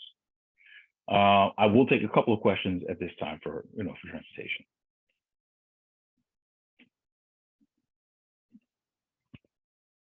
Okay, seeing none. Well, Mr. Chair, I know that you said this. I'm going back to the streets with the bikes. What discussion have you all had on those, and what can we do? Because are those persons coming to the board? Are they reaching out to the transportation committee, hearing the voice of the community? Because, as I said, it's really troubling me that we don't have parking, and they're just coming and take up all the parking in the community. So what conversation is the committee having with DOT? And I'm glad you asked that question. That is something we've actually done. We've requested that City Bike come and DOT come to the committee to address that. They've been resistant in terms of coming to the committee with that, in terms of, they said that those stations are there. They did not indicate that they were looking for the feedback to change those. We're still trying to force the issue, but at this time, what we're asking is we want to make sure that we at least, scope out where the issues are, definitely. So with respect to, we've asked them for data about usage. We're asking for people, if you have filed a complaint with 311, to please make sure you tell the community board, or if you have specific areas that are problematic, where they're taking up a whole bunch of spots, or there are traffic issues, or if there's maintenance issues, or if there's trash or whatever else, to let us know, so that way we can make sure that we address those in mass and DOT. In other communities, I think that in our community, we have been disrespected, because in other communities, they have meetings, town hall meetings, not one, not two, not three, and then they hear the plight of the people, they fill their pulse as to what they want, and they move on. And we cannot just sit back and just allow them just come in the community and just take up parking, just come and just install whatever that they want in the community and think it's okay. That it's not. It is not okay. It's totally not okay. And we have a voice, and we have to come together. We have to band together to fight it. Some persons who are riding the bicycles, it might not bother them. There are persons who are happy for the bikes because they take the train and they just jump on the bike. But what's about the numerous? In our district where we live, as I said, I live in Lefferts, Bedford and Rogers, and from Washington going back to Nostrand, homes there are persons with more than one car. We have apartment buildings on Sterling. We have apartment buildings on Lefferts. We have apartment buildings in the district on Lefferts Avenue. And those persons, persons are coming in. Why are they coming in the community, not regarding our needs and knowing that it's a cry for parking and just doing this? It's just very disrespectful to the neighborhood, and we need to do something about it. No, absolutely. And I think the best thing I would say is, one, let us know the specific areas, and two, tell a friend, come to the transportation committee next month, because these are the things that we're trying to ramp up and make sure that we're scoping this out and making the argument to DOT with this. But absolutely. All right. I do see a bunch of hands flew up. So Ms. Baptiste, we will see you. Chris, we will see you. I thought I saw another hand. We're going to have to move on to the agenda, so we'll take you two, and then we'll have to close. Ready for me? Yes, go ahead, Ms. Baptiste. Okay. You can hear me, right? I want to Yes. make sure. Okay, good. I have two things. First thing is that I agree with the bike situation on Troy Avenue and Eastern Parkway. There's a section on the service lane that they have taken up 9 bike spaces for the parking where it used to be no standing. So where the part where there was no standing, that's there, and it's also on Albany and Carroll Street. About 9 bikes or 10 bikes in a parking area that was a designated parking area, no standing. So I just wanted to say that. I'll take pictures and send it to the district office like I always do. So I'll do that. Yeah, if you could, and thanks for saying that, and I know there's a number of people on the call who've done so already. If you see pictures, please take pictures, and especially if you know what the condition was before, let us know. And if you can tell us what the net loss is of parking as well, let us know, so that way we can add that as part of the conversation. But thank you for that. And you're welcome. And the last thing that I wanted to say was about, I apologize. Oh, was about, I know that we had, about the bus situation. Now, by my house, I live on Troy and President Street. The 17 bus is detrimental to Troy Avenue when it comes up Troy Avenue, because it goes right to the train station. That and the 46, because I live by Utica Avenue as well, with the select bus also being targeted for that. So I hope that, because I know that one time that if you don't pay your fare, because we have a lot of people that don't pay their fare, that's another reason why the buses have such a problem with changing. So I don't know if maybe we can look into that, because there's also where it's a monetary thing. And because the 17 is like the 17 and the 46, there's a lot of seniors that take that bus to and from the mall. Kings Plaza Mall especially. So if they have that, if it's moved, it might be more difficult for the seniors to go from here to there and everywhere. So I just wanted to make that clear for B17, B46, which is the Utica Avenue bus. The 17 is the bus that goes to Seaview, from Utica and Eastern Parkway all the way to Seaview. And then you have the 46 bus that starts from Kings Plaza and goes all the way down to Williamsburg. So if there's a change in the direction or place, then a lot of the seniors that are a part of our community might not have accessibility to go, because you also have the dollar vans that are not really that safe for seniors to go into either. So I just wanted to say that piece. So thank you. No, thank you. And definitely, I would invite you to please come to the Transportation Committee and invite people along, from the neighborhood as well, because that's the feedback we need to have in terms of this. And we need to try and structure how we get that feedback to DOT.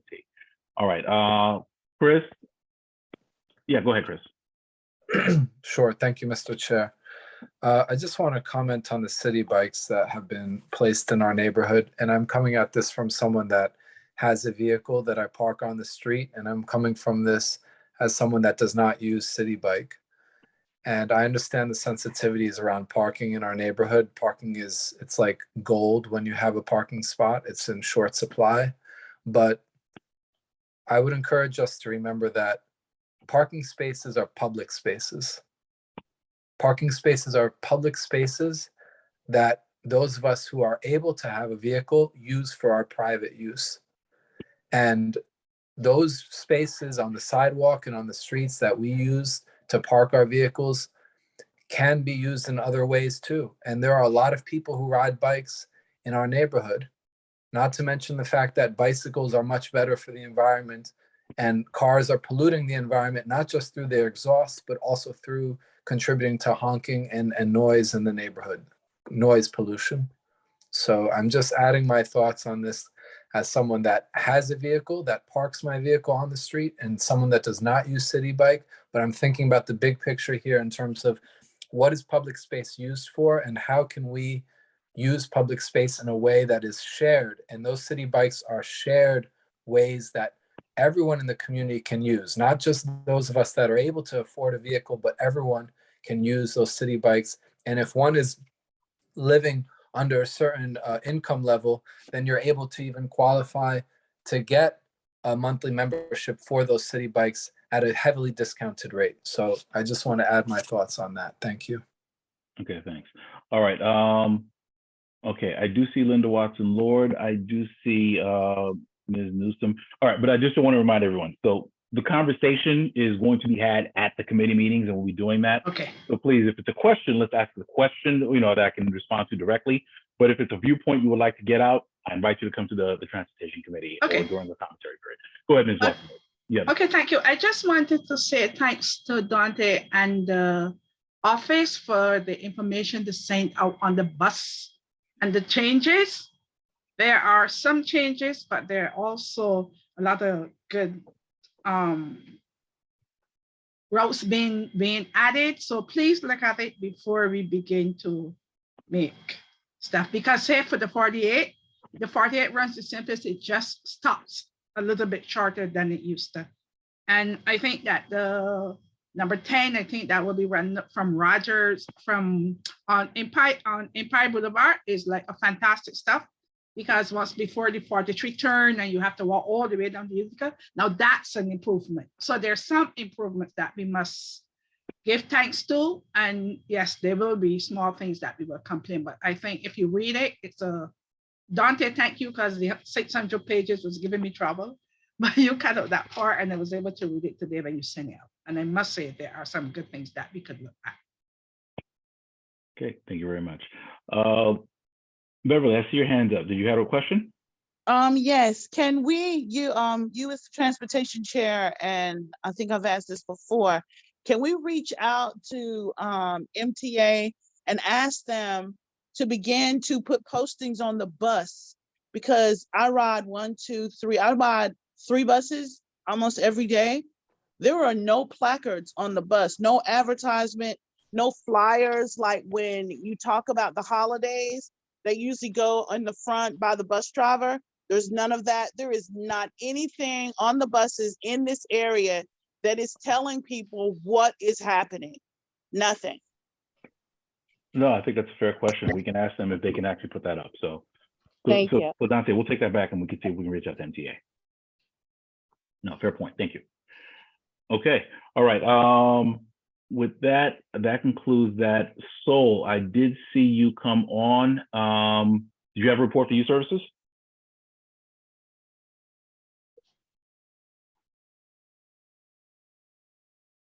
Hi, everybody. Yes, so I wanted to make sure I know that I needed to like report on the 2 events that we have coming up that was approved and voted with our group, with our committee. But sorry guys, I'm a little thrown off for a minute. For April 1st, we're working to have the job and internship fair.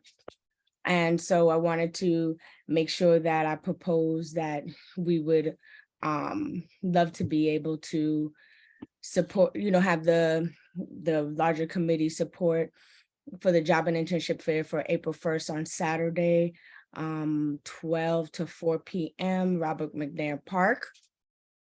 We turned in a budget and a proposal. The anticipated cost is $2,500. So I wanted to make sure that I put that out there because we want to make sure that our young people have information around what jobs and internships are available in our community. So do I need to do one at a time or? You can present the 2 of them and Okay. And then we have the Family, Youth, and Fun Day.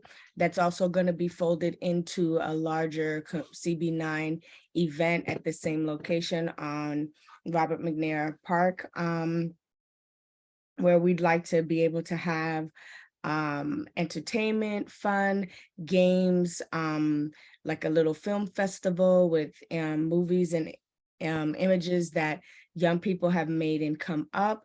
And so I wanted to make sure that I put that out there. The budget for that one is $6,400, and that one is going to be June.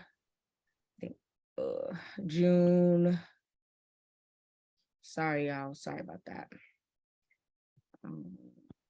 Looking at the specific date.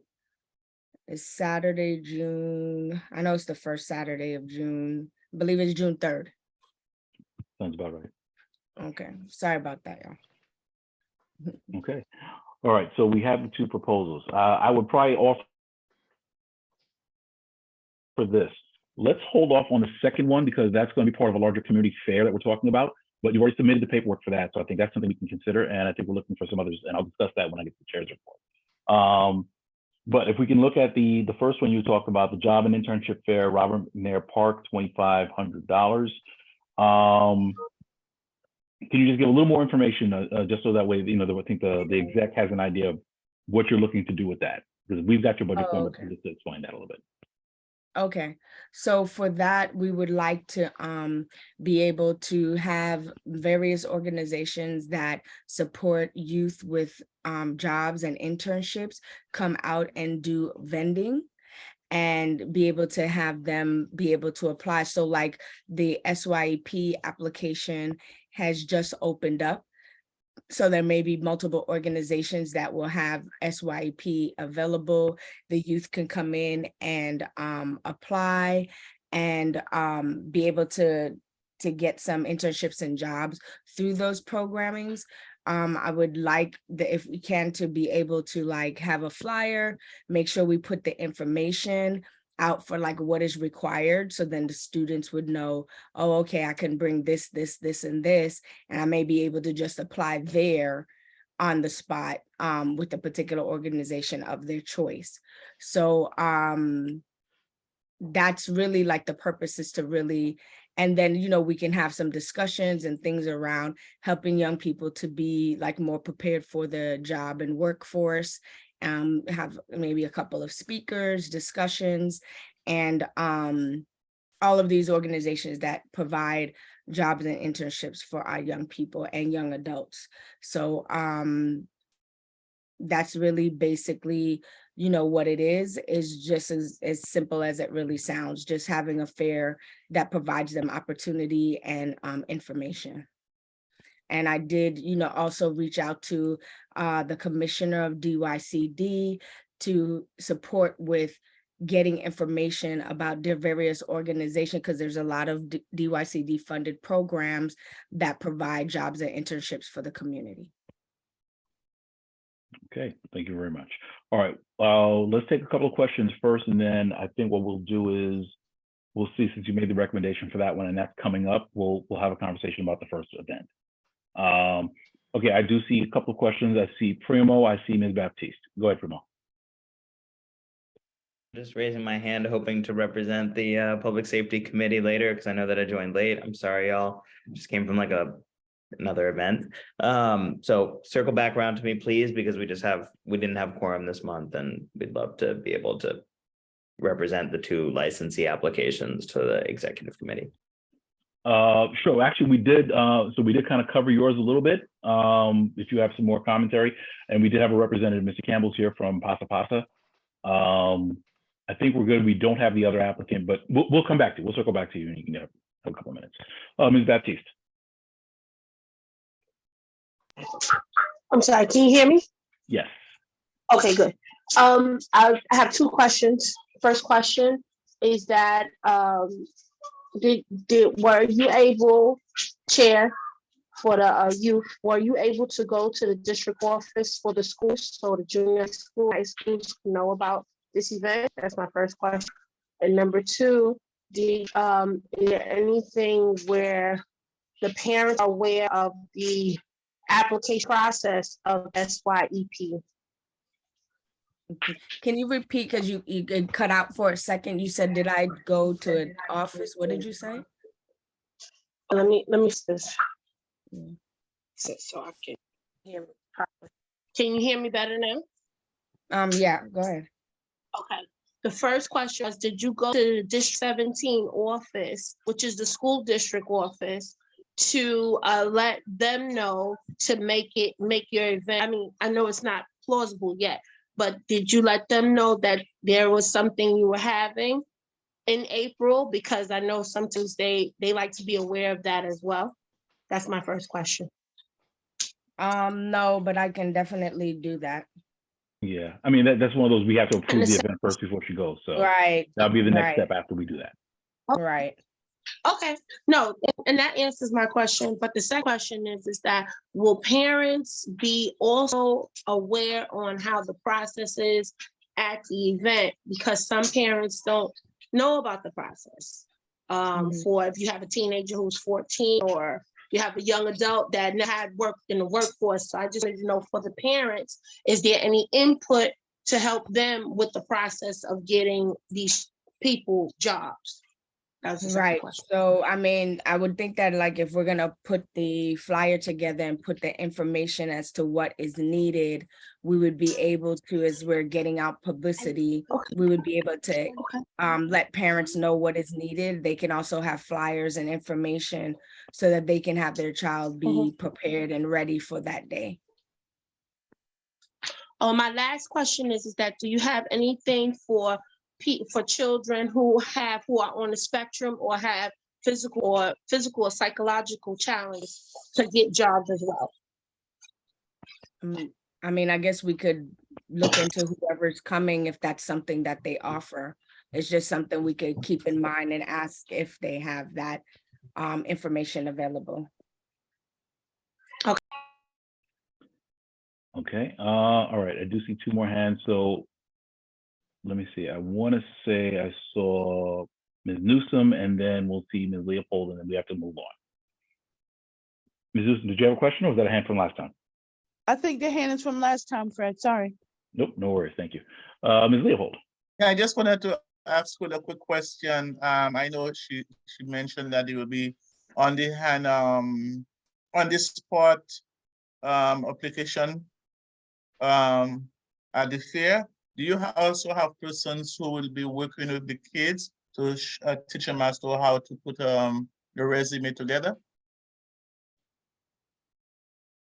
So do we have someone who would be able to let them know how to, well, I mean, that would have to be something that, you know, the information is stating what is needed, but we don't have someone on the spot to do that because it'd be kind of difficult to do that and have them, you know, that's something they would have to come with before they enter, you know, before they came to the job fair.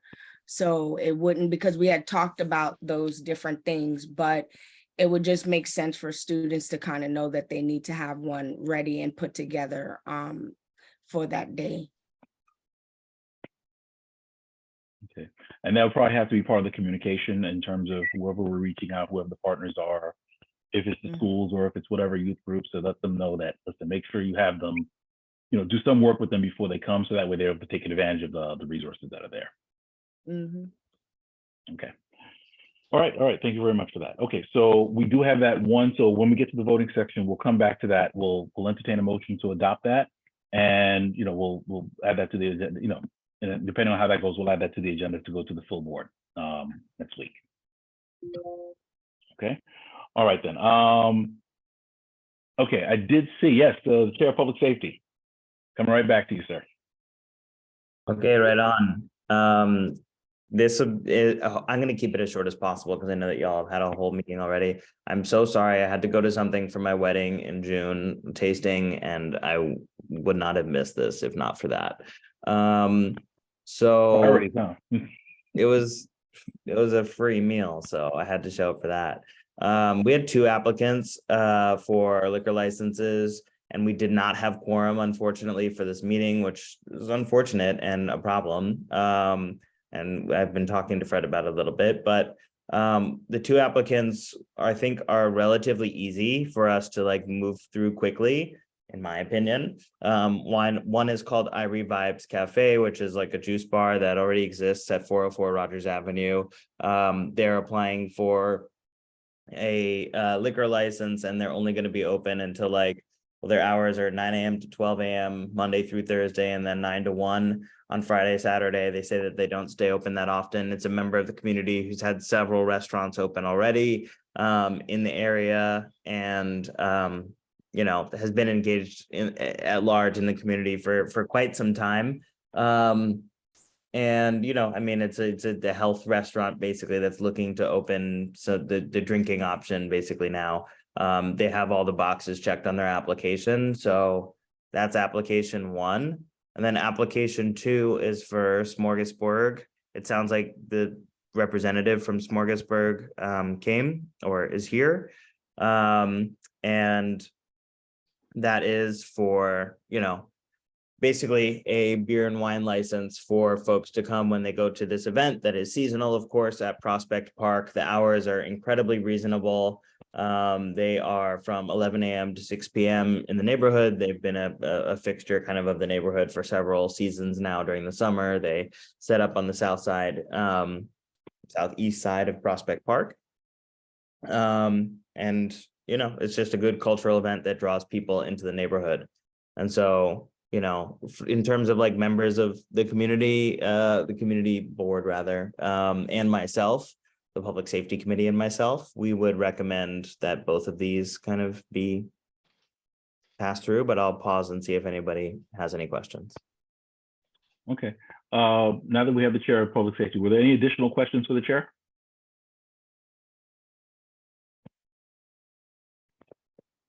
I see a hand from Teresa.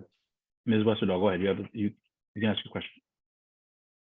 Yeah, hi. Some people in my neighborhood brought to my attention that there's been a couple of shootings in the past week. One over on off of Sterling on Nostrand, and another near Abbott's Field, and it wasn't brought up at the council meeting this week, and there are some concerns about new shootings, gunfire, like really concerned. So I'm hoping that gets addressed ASAP. Yeah, thanks for raising that, Teresa. I'd say, like, you know, sometimes when we see the temperature rise and more people go outside, we see shootings rise, but we'll also invite the NYPD to come to our next community, our next public safety committee, so they can give us some more direct information on that, because at this point, all I can do is offer conjecture. We didn't have the NYPD at our last meeting, although we did have them 2 meetings ago. So thanks for pointing out kind of some of the voices in the community that are concerned about that, and we'll hope to set up a direct line with NYPD.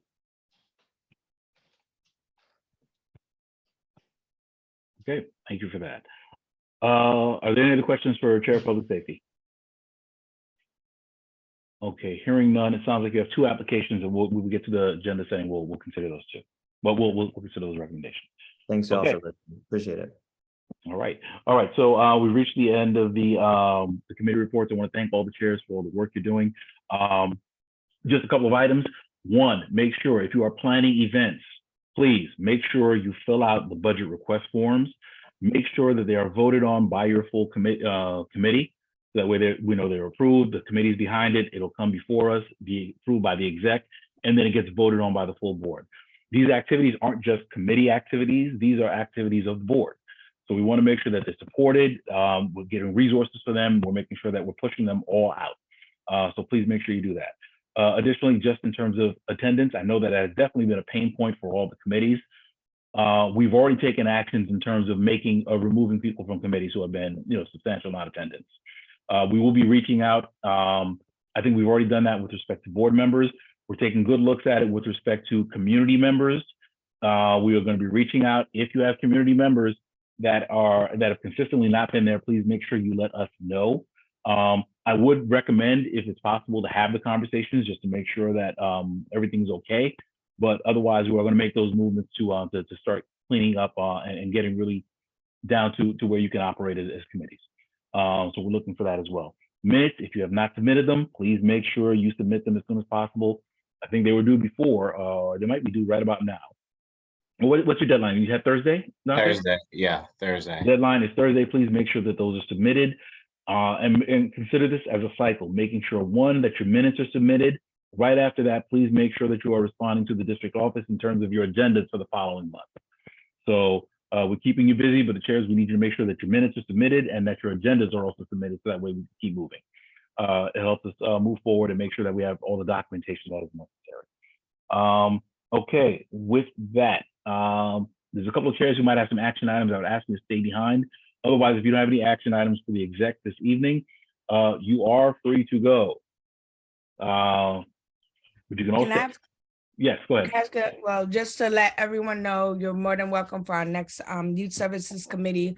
We have the Commissioner of DYCD as our featured speaker on the next, the 7th, 7 p.m. So just inviting everybody out, to come and join us for that. I think it'll be great.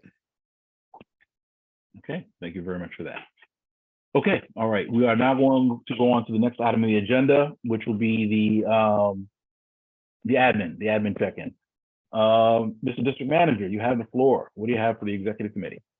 Well, it will be relatively short due to like a lot of people have already said some of the things I needed to say tonight. So we'll get moving. The March calendar has already been uploaded to the CB9 website.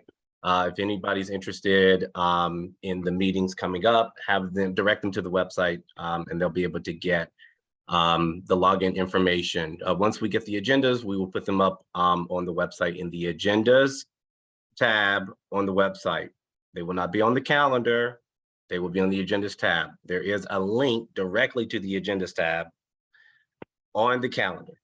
So folks, you should be able to find the agendas with ease on the CB9 website. I have heard many people bring up the shootings that have happened across the district. I will make sure that that well, hopefully we can get a full report, but I would definitely bring it up at the district service cabinet, which will be next week. Hopefully Sergeant Barada will be able to give us an update and we can at least have some clarity on exactly what happened with those shootings. As mentioned before, the SYP application is live. The deadline is March 31st. I would definitely encourage, if you're a part of any maybe nonprofit, any community organization, sign up to be a work site. A lot of kids in our district, a lot of youth in our district, they need summer jobs to keep them busy. And so I definitely would encourage you, if you're part of an organization, to sign up as a work site. We will sign up in the board office as a work site as we have the past couple of years. Community board applications are still open. If you are up for reappointment, you do need to submit an application. So please submit the application. The deadline now is the 23rd, so that's Thursday. Again, the 23rd is the final deadline as of right now for the community board application. You can get that application, or anyone that you know is interested in applying, you can get that on our website. If they go to the news section, they can get the paper and copy, or they can apply online. As mentioned before, the district level, well, earlier today, a district level summary of the Brooklyn Bus Network redesign went out to all the board members and all the resident committee members. I know that the Brooklyn Bus redesign, the document is a significant amount of pages, I think well over 600. So we were able to get something that was more condensed, focused on the district. I would definitely encourage all of you to forward that information to your neighbors, to anyone who you think would be interested in it. The Brooklyn Bus redesign affects the entire community district, not just residents who live close to Flatbush Avenue. So I definitely want to encourage everyone to disseminate that information. If you know of someone who doesn't have internet, have them call the board office. We will work something out to get them the information. If you live in a building and you know everyone, we'll be more than happy to print out a couple of things so you can disseminate it in your building. So just let us know. We're at the beginning of the process. So this is really an opportunity for feedback to actually get into the process.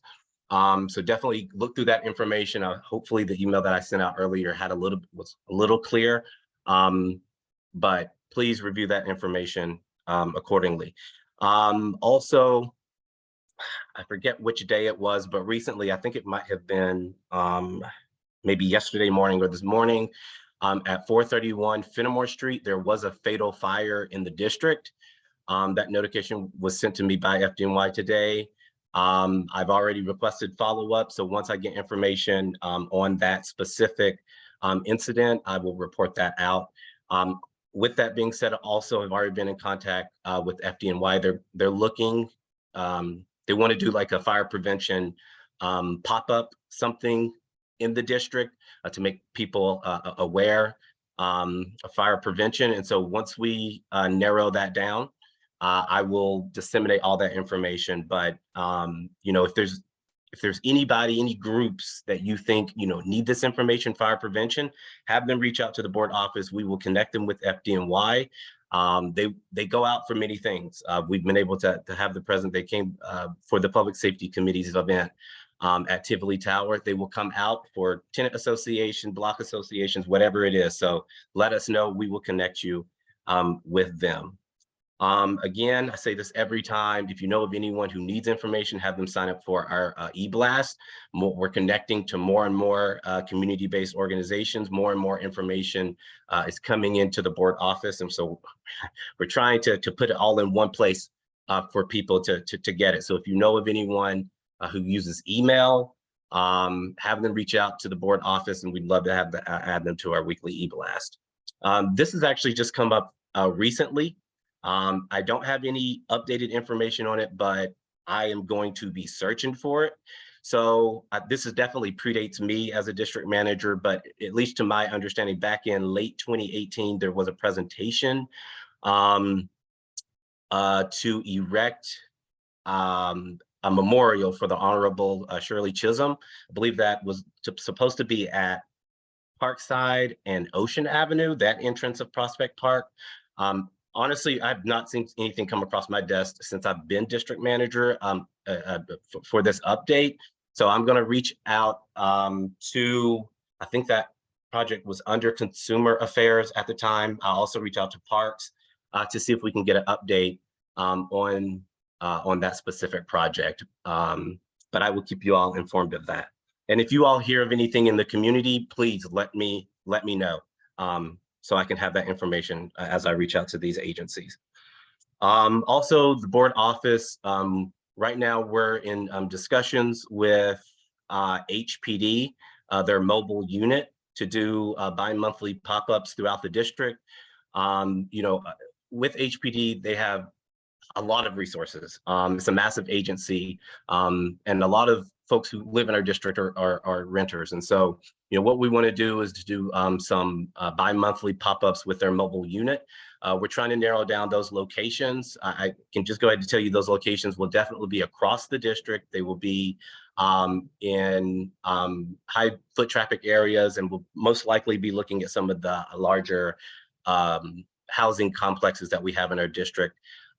So I'll be reaching out to some of the housing complexes, their tenant associations, so on and so forth, to try to coordinate that. But that's something that we're going to try to do routine with HPD moving forward. Also, I've mentioned this before, but just another update. It's already on our website, but we are partnering with the Department of Consumer and Worker Protection on March 30th this year to do a free tax prep workshop. Tax season is close. So I believe that tax day is either April 18th or 19th of this year. So it's quickly approaching. If you know of anyone who may need this information, may need these services, have them reach out to the board office. They can quickly go onto our website to get that login information. And then the last thing I just wanted to bring up, and this is something that has been brought up multiple times, not only in this executive committee meeting, but phone calls galore, people coming into the board office, the city bike situation. It is a situation. I've heard from folks all across this district about their either disdain about the locations and how DOT conducted their outreach for the city bike. Right now, what we're doing is we're trying to compile any locations that may be problematic throughout the district. DOT actually has a feedback survey on their website where you can go in and put in the cross streets, the specific location that may be problematic, and then they also give you an opportunity to suggest a different location for that specific city bike station. So I definitely would encourage folks to go onto that website. We will send that information out, but I definitely wanted to let you all know that that is actually something that's available. Go on there, submit that information. If you know people who are displeased with their with city bike location in or around their property, definitely have them connect to the board office, and we can connect them to that survey so they can submit that information. I will say that a request has already been submitted by me to the Department of Transportation to see exactly, okay, what can be done about problematic locations. As you can imagine, I don't have a response yet, but once I get that response, I'll make sure that I update all of the board because this is something that at least over the past week has been coming in and out of the board office. And so, we're on top of it. Submit those locations. And if I have any updates on that city bike and what they plan to do for problematic locations, honestly, I don't know. I can't guarantee that they'll remove them, but at least asking the question is a start. So please send those over to the board office. With that, that's the finality. That's the finale of my report. Thanks. Okay, thank you very much for your report. Are there any, we can take a couple of questions for the DM. Are there any questions for the district manager?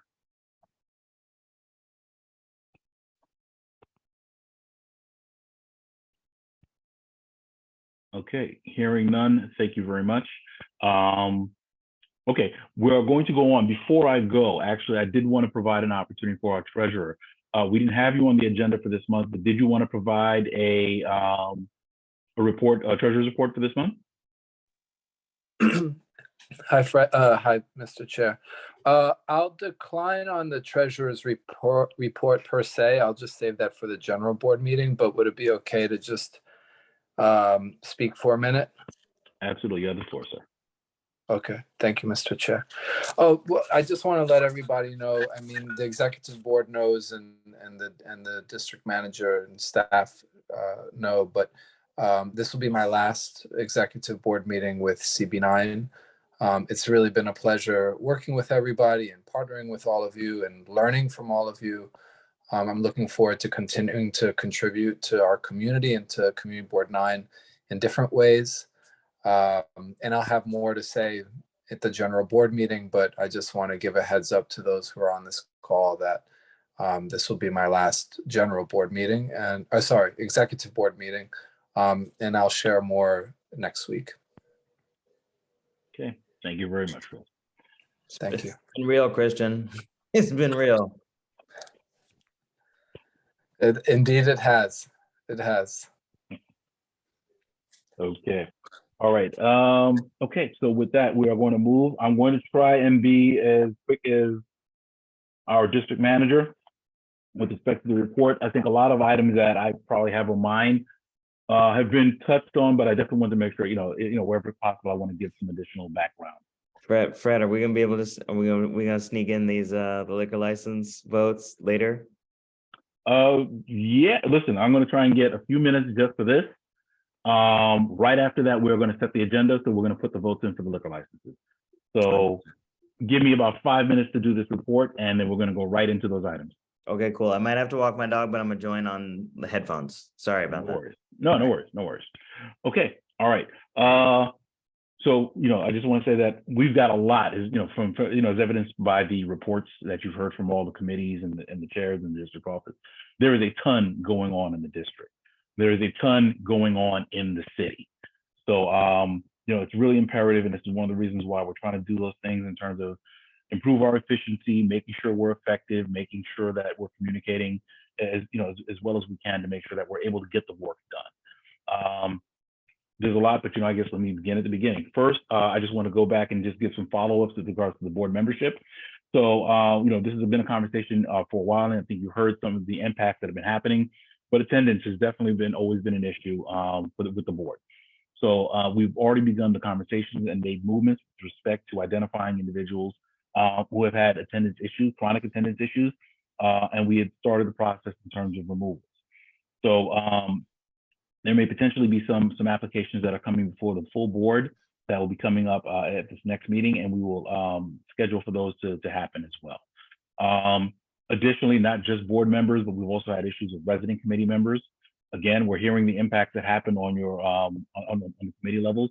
So the communication to the chairs is we've identified some of those numbers. The district office has looked at that. We're going to be sharing that with you. To the point, I don't want to necessarily the default be boom, you're out. But at the same time, I think some of the numbers speak for what they are. I think it might be helpful to have some conversations, but we're going to be looking to make moves in terms of those who aren't able to fulfill their commitments, removing them from the committees or asking them to resign and to step aside. So that communication is going out. They started going out, and you'll probably get additional ones. If there are specific members on your committees that you are still seeing on your rosters, please make sure you let me and the district office know. The process would be that the request has to come from the chair of the committee to the chair of the board that you would like them removed. And then I would just concur with that, but we need to make sure that we follow that specifically as well to make sure that the process is proper. But on the positive side, I do want to say that I want to thank our district office. We had our Learn About Your Community Board public session. So we did that on February 1st. And I think it went very well in terms of we were able to speak to certain, to members of the public who have an interest in the board. I think we try to convey a little bit about what we do here, some of the activities, answer a few questions as well. So we're hopeful that that was well received, and we're hopeful that some of these members, some of the members of the public will take that next leap in terms of applying for Community Board 9 and joining us. So that was done on February 1st. And as the DM had said, the application membership deadline was extended to February 23rd. Again, if your term expires this year, please make sure you submit by the deadline, because after that, there's nothing we can do. You will serve out the rest of your, if you are not reappointed, if your application is not in, they're not going to reappoint you. You will serve out the rest of your term, but after that, you will have to leave the board. So please make sure by the 23rd, you've done that. The website is on the community board office. If you go to the borough president's office, is there as well. If you have any questions, please reach out to see if we can help you in terms of getting any answers. Okay, next, and I mentioned this as well. So remember, again, on February 23rd, there is going to be a Flatbush Avenue Corridor Town Hall. We are asking for everyone to please make sure you spread the word. Let people know about this. This is going to be something. The 41 corridor is, I think, it might be the 5th or 6th busiest corridor in the city. It's major. And, I think those of us who take the bus understand that there are definitely a lot of issues with that line. We want to make sure that we are proactive in terms of making sure that there are not changes made that are counter to what we would like to see as well. So we're asking for everyone to please come. We're looking forward to a lively conversation. We want to get input. We want make sure you let the neighbors know. We want to come away from there with a better sense. If I could please ask if everyone can keep their microphones muted if you're not speaking or asking a question. But yes, please make sure that everyone, if you make sure you spread the word. Won't beat the dead horse, but the Brooklyn Bus Network redesign, another very important conversation. So we're getting information on that. Transportation is going to be very busy over the next couple of months. Absolutely invite members of the board and residents of the community to please come to the next Transportation Committee meeting, because this is going to help us in terms of figuring out the next steps and outreach. Thanks again for that suggestion about making sure we're putting MTA placards, because we want to make sure that the community is involved in the process and giving us the feedback and input we need. So that part. City Bike Lift, again, if there are any complaints, issues about placements or other issues, please make sure, and this is for all issues that happen in the district, please make sure you call 311, lodge your complaint. And after you do that, please make sure you contact the district office so that way they can track it on that side as well. The more data we have is the better, because then we can start tracking these things and we can escalate them as necessary and share them with our elected officials as well. So we talked about, it's going to be very busy in the district. So we've talked about potential ULURP actions. So there is 975. There's a potential for that. That's going to be coming up. City of Yes is a conversation that's also been happening in the ULURP. And there potentially might be text amendments that are going to come up through that ULURP process. So that's going to be something that we want to make sure that we're absolutely supporting that. We're keeping an eye on that. We're educating ourselves because there are going to be potential impacts with regards to, to development and to some of the plans that the mayor's put forward. I'm skipping around a little bit. Oh, also, I did want to discuss a development as well. So there is actually a shelter that has been sited at 205 Parkside Avenue. So that has been cited by the Department of Homeless Services, I believe. I have to double check which agency it is, but we've requested that they come to the board and speak with our committee to address what's being cited, how many people are being cited, what supports are there, what resources are there, and basically answer all our questions as a district as well. So that's a conversation that we're looking for them to come to one of our committee meetings and address that and in terms of talk about how they're being supported and what else is going on. On a piece of good news, I did want to announce, and I'm happy that our district manager was able to attend. SUNY Downstate, although outside of our district, is kind of in our catchment. They announced a partnership with Maimonides for increased cancer screening and treatments. So it's down, not too far, it's just outside, but it's part of our catchment. And it's good if we have opportunities to improve healthcare in the district or in the neighboring district as well. So our district manager was able to go and represent the board for that, and I thank him for that. Bylaws amendments. So we're taking the tact of we're doing this piece by piece. So definitely, I know that there was some concerns about trying to tackle 18 or 19 amendments. So we're looking at it on a monthly basis. We're going to dedicate some period of time with respect to considering amendments and having the conversations around those. So what we're going to do is I think we'll be able to set a time limit very similar to what we did last month in terms of how much time the board is going to be able to, based on what we have on our agenda for that month. With that being said, I just, again, I think it's important that we're making sure that we are very focused in our meetings. We're asking the pertinent questions.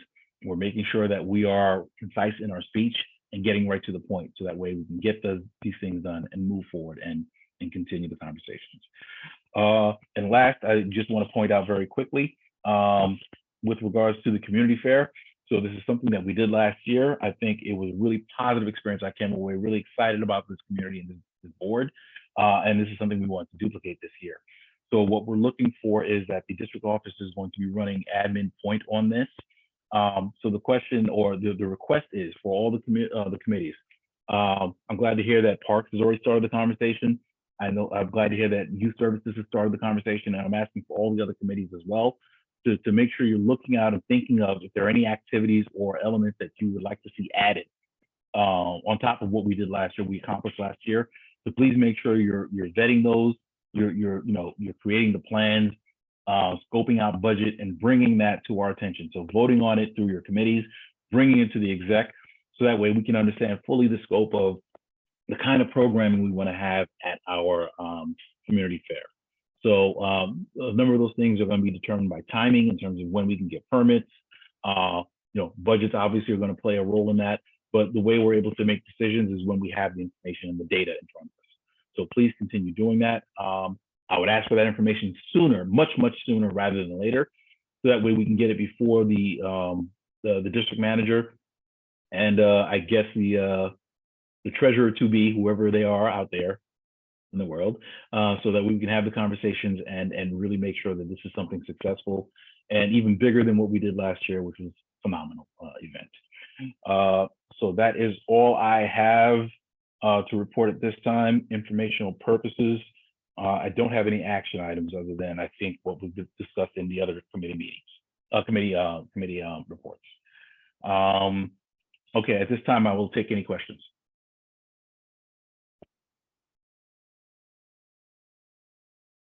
Going once.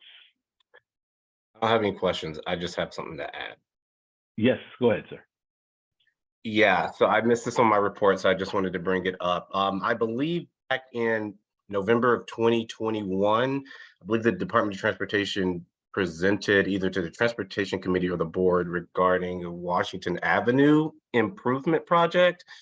I haven't seen an update on that, so that's also something else I'm going to ask for an update on. I couldn't find any information anywhere on that capital project.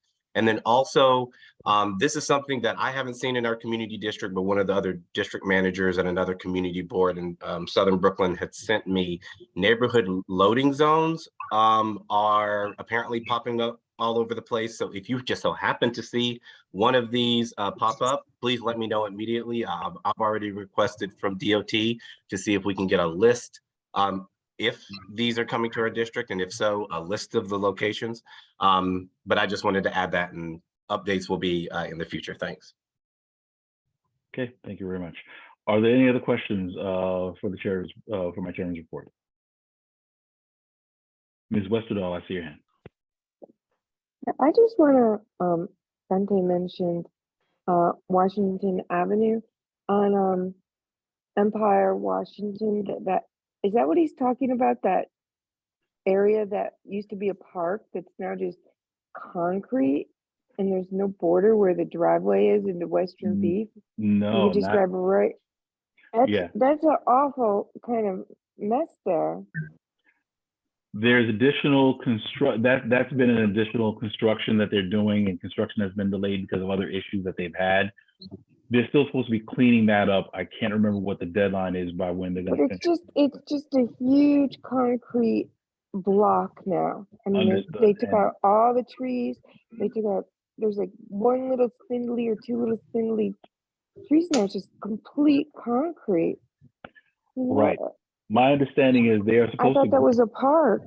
right. They are supposed to green up that area. I don't know what is going to end up happening to that, but they are supposed to green that up. But part of it is they haven't even finished all the construction and the other nonsense around there, because I think they've had issues with water pipes and a bunch of other things. But that's something that we're definitely keeping an eye out on. We're asked for those kinds of improvements. But the other, I think what our district manager was talking to is, I think a little bit further down Washington, that strip going towards Claxon, towards Ronald McNair Park, there have been conversations, or there was a proposal that was floated about doing some stuff over there, I guess kind of similar in terms of closing off the slip road, which is a conversation that we need to reignite. So that'll be something that we're looking into. All right, Ms. Newsom, I see your hand. Ms. Who Watson. would be, Fred, the closing off the slip road, that the 48 goes down? The slip road, yeah, by Washington. Right. I mean, Remember, Washington divides up. it and you divides go- into Washington Classen. goes by the museum, and then Classen goes by the public schools. And So that was the Beverly- conversation that was had, yeah. Oh my God, that's My- a That's the terrible idea. 44. My memory of that project was that turn is very dangerous, and cars often just fly around that turn off of Washington onto Classen, and so it's like a real pedestrian hazard. And I think they were basically just looking to improve the line of sight for pedestrians, and they're closing off the road, but I think they're making changes to that intersection to make it more safe. How are they going to? Ostensibly, well, hold on, and I don't want to necessarily get into the conversation right now, but Yeah, hold no, on. never mind. Yeah. I can't. No, ostensibly that's what it was, but that's a conversation that fell off. So to the district manager's point, we kind of want to figure out where they are on that one and not be surprised by if they say, "Oh yeah, and by the way, this is what's going forward." So Thank we're you, gonna, Fred. We'd appreciate it. yeah, we're gonna re-engage with that. Yeah, hey, Ms. Fred, Watson. this is Warren. I just want to say this was all discussed last year, and there were presentations from the Department of Transportation to the board. So that's just something to integrate. Thank you. Right. So, and we're going to pick that conversation back up. Thank you. I saw Ms. Watson. Lord, did you have a question, or are you good? I just want to make a comment on something. Today, I was trying to remember exactly which department I got it from, but I might come with a pop-up this survey, and it was asking about commercial vehicles being parked on your street. Does anybody thank know you. about that? Yes, actually, thank you for saying that. Dante, I think that's with respect to the overnight truck parking. Yes, that's it. Oh, that's right. Yeah, Yes. overnight truck parking. There was a survey that has actually been launched by the city, and I think that one's something urgent. So Dante, if you could make sure you get that out. So I know we've had corridors in the district. I know particularly it was at Winthrop, like not too far from, I think Winthrop was one of the corridors where you used to have the trucks parked, the truck drivers would park their trucks overnight because they couldn't find anywhere else to put the cars. It was Clarkson, thank you. On Clarkson, they would leave the trucks overnight because they couldn't find anything else, and you'd see rows and rows of them. I think Flatbush Avenue by Prospect Park was another similar area where they used to do that. They would just park the trucks overnight by Prospect Park or the Botanic Garden. But anyway, in any case, so they're doing that. There's a survey that's been launched. So, please share that. If you know of any places where that's a common occurrence, please make sure we're reporting that so that way the city can do the follow-ups that they need to with respect to that as well. I just want to add here that Unilla Perry, who lives in that segment of our community on Clarkson, in the Stevenson houses, has been very active, and she does have information. Okay, thank you very much. Okay, all right then. All right, we're going to close on that. So now we are now going to move back. Well, we're going to move on and we're going to set the agenda. But before we do that, there were a couple of items that we put that I think we would want to vote on in terms of action items for the committee. So first, let's consider the liquor licenses that were, for public safety. So, Primo, correct me. So I believe that you have 2 licenses. One was for Irie Vibes. Is that Pasa Pasa? That's correct. Yes. Pasa Okay. Pasa is Irie Vibes. Okay. So we have Irie Vibes. Now, what's that license for? Because I think, Mr. Campbell, when you're on, you said it's a wine and beer, or is it a full license? Yeah, Mr. Campbell, feel free to jump in. Sorry, I'm on my phone. So you know whether it's we full might have lost him, license or actually. I don't see him. Let me see if I can track down the. if you can also just pull up the application if you're on a computer. It's in our agenda. But if not, let's do, I'm walking back home. So why don't we just knock out Okay. the So, yeah, if second you one? look at that. Yeah, and Which- Smorgasburg is the second one you said, correct? And that is a wine and beer license, that I do know. It's not a full liquor license, and it's 11 a.m. to 6 p.m. Okay, and that's seasonal, correct? On Sundays during from, I think it's May through October.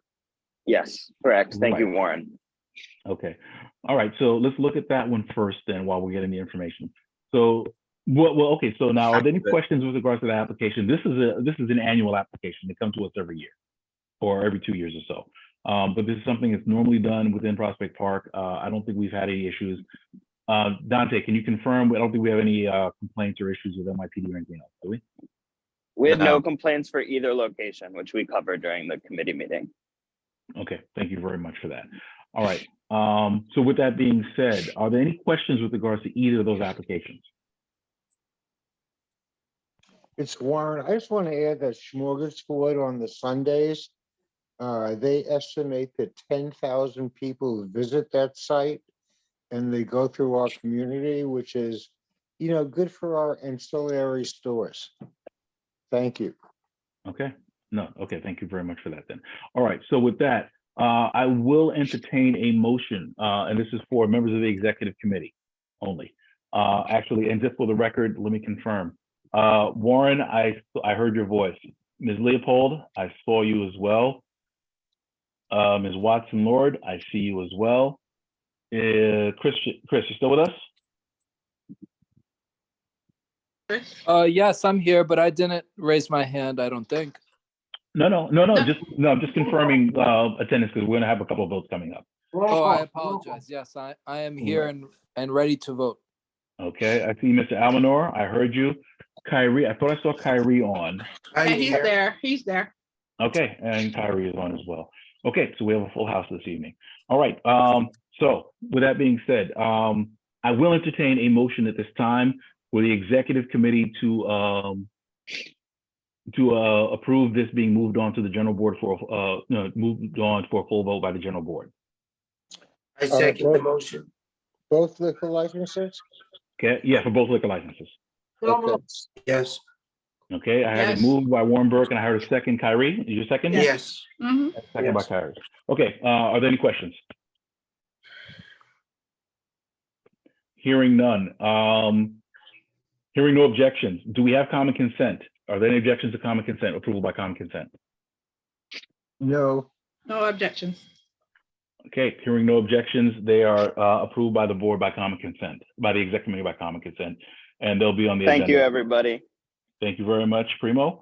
Okay, we are going to move on. So now we have youth services. They have a proposal for us for a job and internship fair scheduled for April 1st. Okay, and I think there's a projected budget of 2,500. So let's discuss that one. That one we would need to, I think, approve now because of the deadline in terms of if we're going to do this event, we have to approve it at this month. Mr. Chair, could I remove myself from this item for now? When you say remove, you can abstain or you don't, I don't want to not even vote on it. you can abstain from it. So when it comes up, you can absolutely abstain. That would be your right. Okay, all right. So we have the youth services forum scheduled for then. There is a budget for 2,500. I guess the question I have is, do we have 2,500? Or, I guess this is a question for the district manager and for the treasurer. If you've had an opportunity to look at that, is this something that the board budget could support, or at least some portion of thereof? Yeah, the board could do a portion of it more focused on the chairs and tables for the event.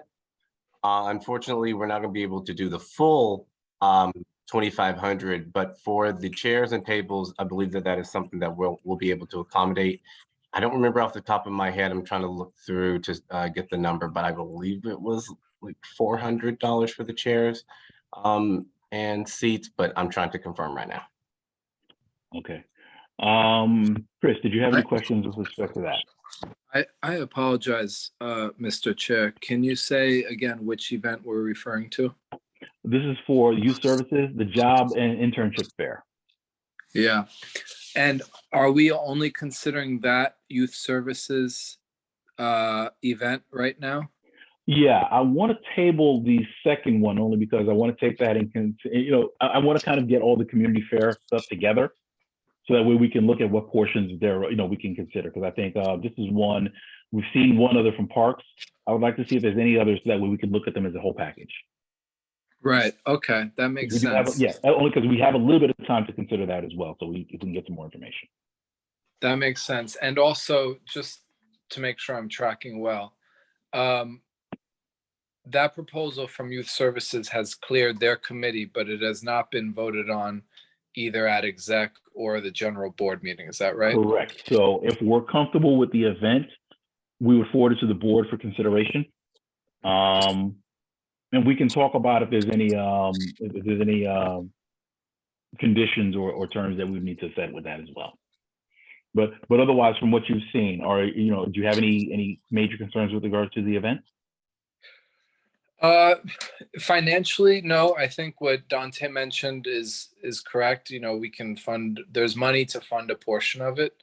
My concerns are more about the labeling of the event and making sure that that event is does not have any affiliation with anyone who serves on that committee and their work or volunteer work with nonprofits. But financially, to answer your question, financially, yes, what Dante said, I think is correct, and we could fund a portion of it. Okay. Hey, All right. Swan, Yes, sir. there's a big difference between 2,500 and 400 or 500. So I think whatever motion is made has to be very specific based upon what the board can do and not do. Right. And my recommendation, my thoughts on that are, I think it's a good event. I think it's a necessary event. I think it's a job fair. I think it's a real win to the youth in the committee, in the district. Obviously, we can't fund everything. So I would probably be more comfortable we can approve the event subject to budget availability. And that would leave some conversations with the committee in terms of we can do this. We can maybe pass a hat to see if we can get some other stuff, but we have to make sure it's like, if they can't make do with that, then they can't do it. But if they can scale it back considerably to something we can fund, then why not do it, I think. Well, the additional alternative there is for the committee, because it's just an excellent cause, to see how they can raise funds. Right. Besides what we can do, because we shouldn't just say that we can only do 400. We can also say, well, despite the board, what else can we do to make this happen? I agree. I think that's the sentiment I would like to have with that, where it's like, yeah, listen, they have connections.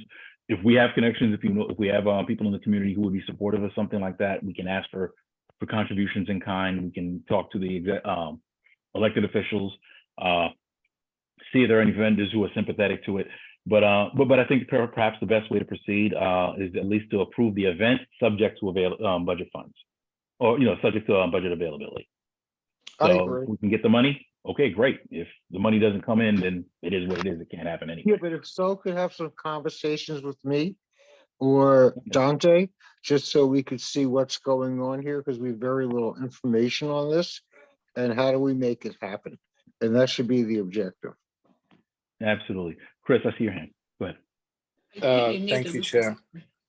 I appreciate the sentiment and the idea behind, approving the event subject to budget availability. I also know, though, from my time with, leading the Environmental Protection Committee, that when one is trying to plan an event, it can be helpful to know exactly where their money is going to come from. So just a suggestion, it may be more useful for the chair of the Youth Services Committee to know that CB9 can fund, as Dante said, $400 towards that event. That way they know exactly what to plan for. Just something to consider. Thanks. No, thank you for that. Thank you for that point. Okay, all right. Are there any other comments with respect to that? Any other comments? Yeah, it's Warren. I think and this is being constructive, not non-supportive.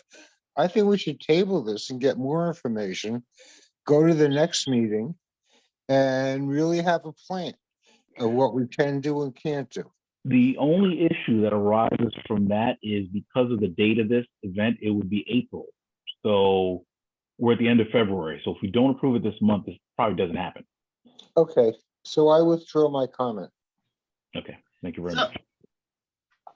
I thought I heard. Okay, so listen, so at this time, I think it's appropriate for us to entertain a motion to approve, for the executive committee to approve the event subject to budget availability.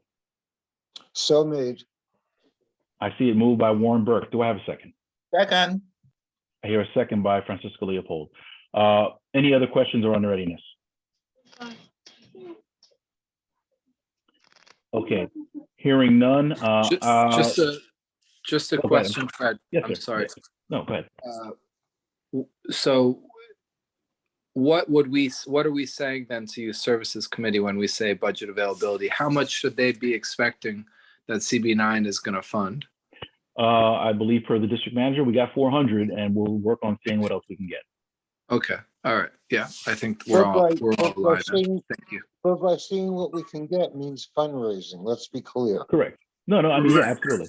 No. I mean, if the DM said 400, it's 400. So I mean, it's obviously other sources that we have to consider. Okay, and I'm certainly happy to work with them to see where we can raise money. And I have a question. Yes, really sir. quickly. It's just, is it $400 in total, or was it that it was the $400 is only going towards the tables and chairs? Or is it that we have the tables and chairs and the value of that is at value of $400? No, I don't think we have. It would be $400 for rental. Well, let me not speak for the DM. Dante, is that correct? $400 for rentals? Yeah, it would definitely be rentals, because we don't have space to hold all those chairs. But yeah, it would be $400 for rentals for chairs. And I would say this, just the reality of the world is global markets do impact how much we have to pay. Production, shipping, depending on what we're trying to purchase, to just take those things into consideration. Yeah. Dante, could you review, just for our discussion, what the community board is able to pay for and not in terms of an event like this? Okay, that's a very difficult question to answer, but what the board, so for this event, the request was for chairs and tables, food and beverage, DJ, and then like supplies, giveaways, and t-shirts. Looking over this budget, I really felt like the chairs and tables right now is something that we can work with, right? Like that's definitely something that I think that the board office can accommodate. I will be honest, like with the discussions of the community fair quickly approaching, we have to, like as a manager, just have to be cognizant of, I don't know how much you guys are going to do for the community fair. So I have to make sure that there's enough money in the budget for that. But looking over that request coming from the committee, the chairs and tables were something that we can do. And just for clarity, when looking at these things, I truly think about, okay, is this something that the board has done before, right? Like chairs and tables is something we can do. We try to stay away from like food and beverages because that gets a lot of, it's extremely bureaucratic. Yeah, but Dante, we're not allowed to pay for food and beverages for residents. Is that correct? Right. Yeah, that's correct. So let's say it. Okay. Yeah, we can do. let's not beat around the bush here. So let everybody understand. So we can't pay for food and beverage. Okay, could we pay for entertainment? No, Okay, so what else is requested? the chairs and tables those were get tricky, requested. Okay, so that's what we could The pay for. So- giveaways is probably Yeah, so and the let's just giveaways get it probably up ends up front. not being anything, yeah. So Yeah, so let all the chairs understand that we can do X, Y, and Z based on the city requirements.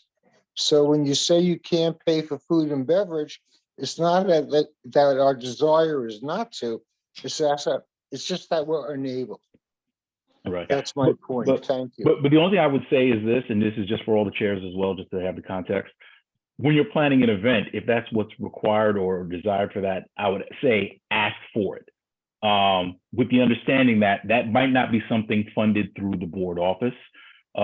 We may send you to Warren to say, let's work with Warren, so you can get some money for the food or whatever Yeah, else. I'm pretty good at fundraising, so. Yeah, but just that, right? But I just want us to make sure that we're looking at, at the totality of the event. What are we trying to accomplish? What are going to be the touches that make it an appropriate and good event for the board? And then administratively, we will have whatever conversations in terms of what we can do here, or what other sources what other resources we need to bring to bear with this. But I want to make sure that we're moving forward. So I do see Linda Watson Lord, and unless there's any other questions, we're going to call the questions from there. I see Pat Moses as well. Okay, Linda Watson Lord, and we'll see Pat Yes. Moses, and we're going to close.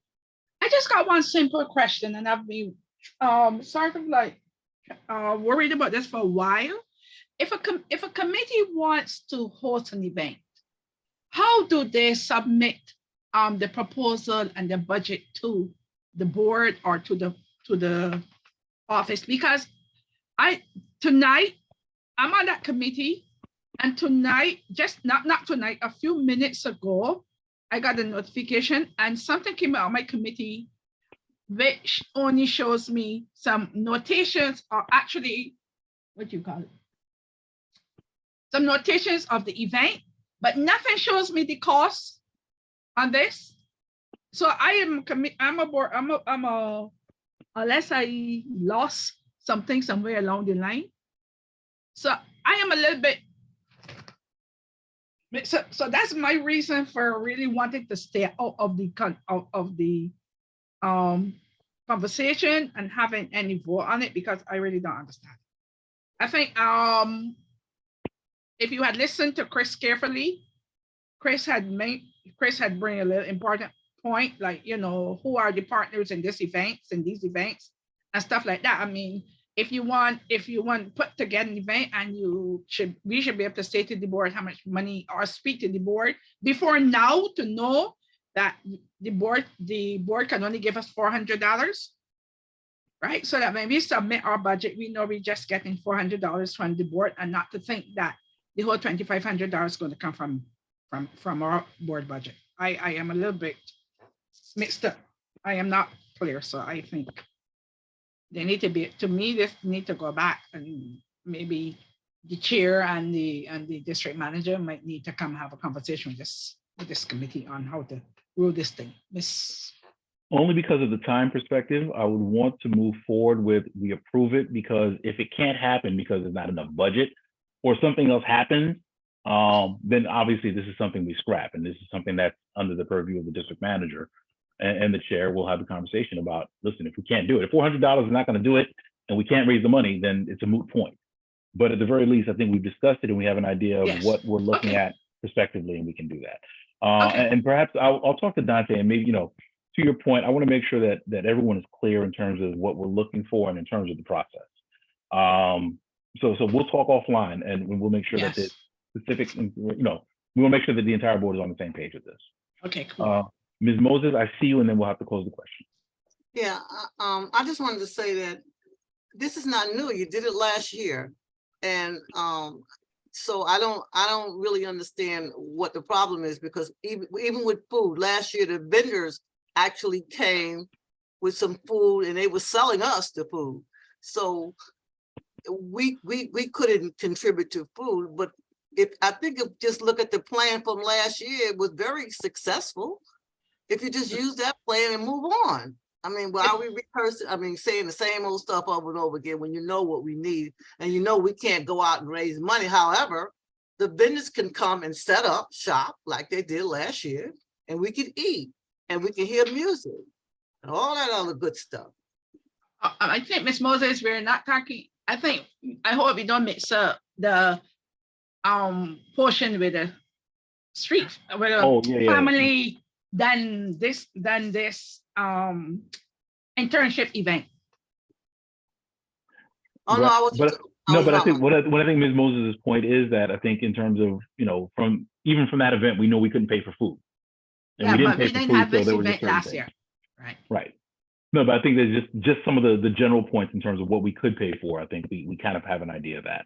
But again, I'll talk with the district manager and we'll make sure that, we have guidelines that are very clear so that way everyone understands it between the chairs and the committee members as well. So that way there's some kind of a document for that. We'll develop that. Okay. All right. So with that, we are now going to call the question. So I would ask Madam Secretary, can you call the roll? Because I know you did say that I think you wanted to abstain from that. So we just want to make sure we have for the record. We don't have A minute, let me get it up.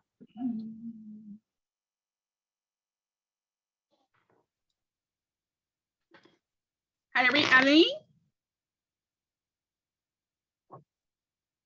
Kyrie? Yes, I'm present. No, do you vote for are you in favor of the motion to approve the event? Oh, yes. Yes, I'm present. Yes. Nicholas, thank you. Nicholas Almanar? In favor. Fred Baptiste? Fred Baptiste votes in favor.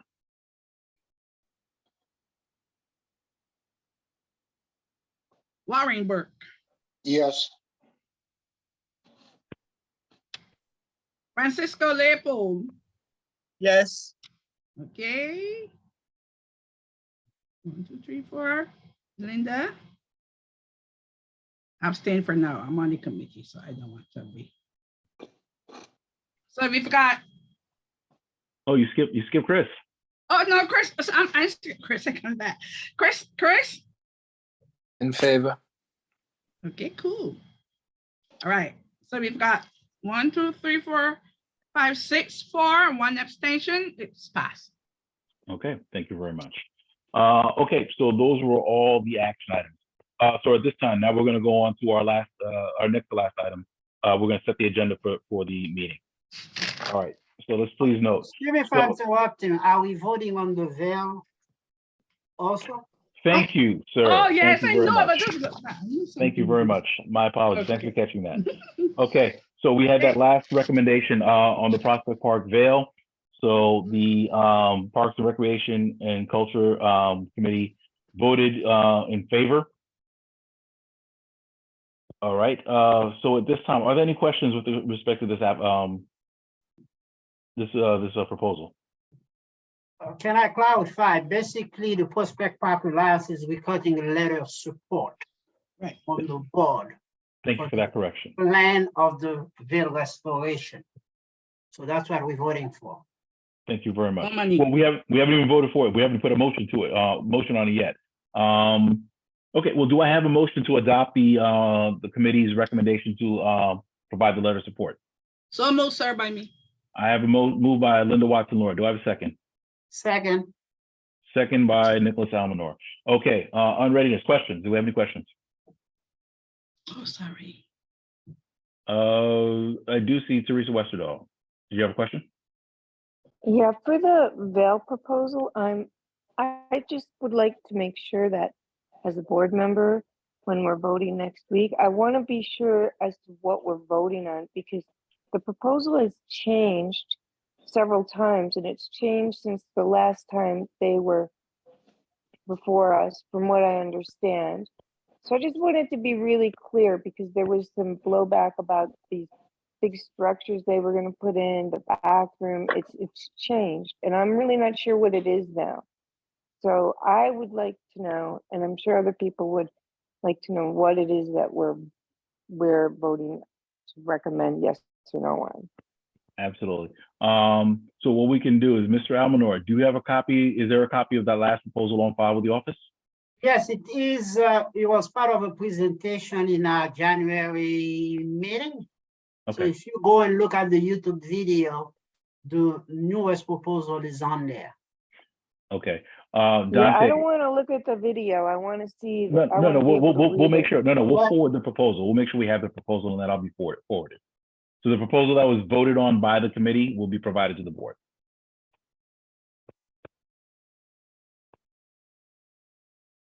Okay, thanks. Okay, all right. Are there any other questions? Sorry, hold on. Chris, I see your hand. And Mr. Almanor, do you have another question? No, I'm just lowering my hand. Okay, Chris, did you have a question? Yes, Mr. Chair. Nicola, could you remind us what they, like, why they're asking for a letter of support from us and what, if any, controversies surround the veil restoration? Well, I think it's part of their procedure before they proceed with any change in Prospect Park. They have to get approval of the community board. Well, they came last year with one proposal and we had a lot of questions. They came back this time with a new proposal that met most of the questions we have. I don't have the specific on top of my head. I have to pull it out and look at it again. And we'll get a copy of that proposal and we could always forward it to people before we vote for it at the general meeting. So I'll reach out to the Prospect Park Alliance and ask them to send because they had a PowerPoint presentation showing all the drawings and all the other stuff and all the buildings that's going there. Some people saw the difference between the first proposal and the second because some of the questions we have, they change because of our question, they have changed the original one they had. So let's get it to everyone. From them, I'll reach out to Prospect Park Alliance to see if they could send us a copy that can be disseminated to all the board members, and that will be available for the general meeting for everybody to see. I question, Chair, was Yes. this not an action item at our January meeting also? Not when Ms. Messer talked about changes, I had to go back. Because I saw this same letter of support. It was It was considered, but it something wasn't different? voted. It wasn't Okay, voted okay. on. Yeah, it hadn't All been right, voted good. on. So Okay, that's why thanks. it's coming back to this month. Okay. All right. Okay. With that, I'm sorry, I'm losing it. We voted. Was there a motion to adopt the? There was a motion already. So made. There was Okay, a move. motion, we just got it was in discussion. It was in discussion. Thank you. Okay. Got to call the I question. lost it for a second. Yeah. So we're just going to call the question. All right. So let me ask this: are there any objections to common consent? None. Okay, hearing no objections, we're going to, I see this is approved by the executive committee by common consent and will be considered by the full. Okay, thank you very much for that. Now, we're going to go to the next item. We're going to consider the agenda. So, public session.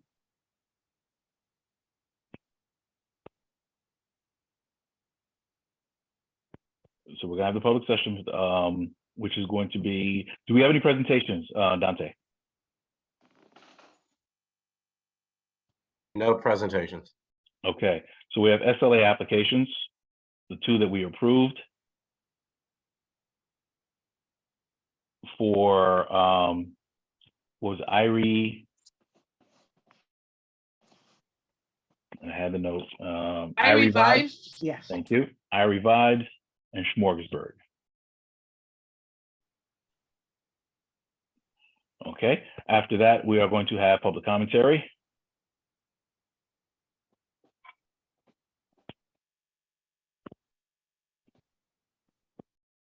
Sorry, CHN. Or gonna misspell this, but okay. Then we're gonna have public comment, after which we'll have acknowledgements.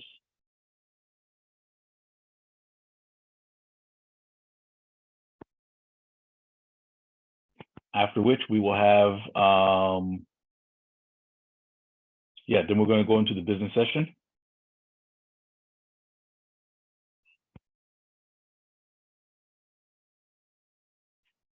Roll call. I'm sorry, in public session, actually, we're going to start with welcome and rules of conduct.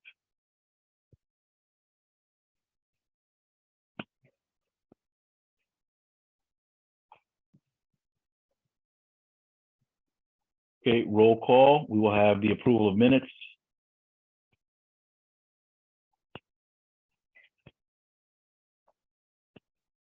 After the approval of minutes, we will have committee reports.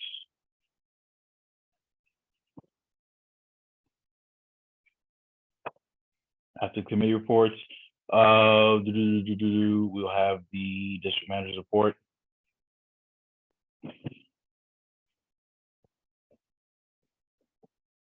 Chris, you wish to give a treasurer's report? Yes, please. Okay, we're gonna do the treasurer's report. After which we will have the chair's report.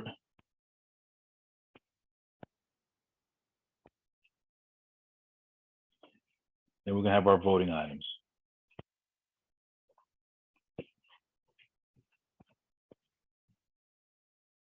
We will have the 2 SLA applications. We will have, 2 SLA, what else? We just discussed this too.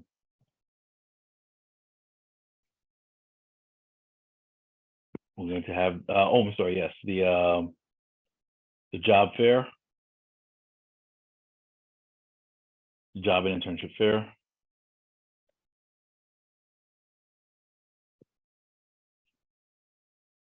And then we are going to have the letter of support for the veil.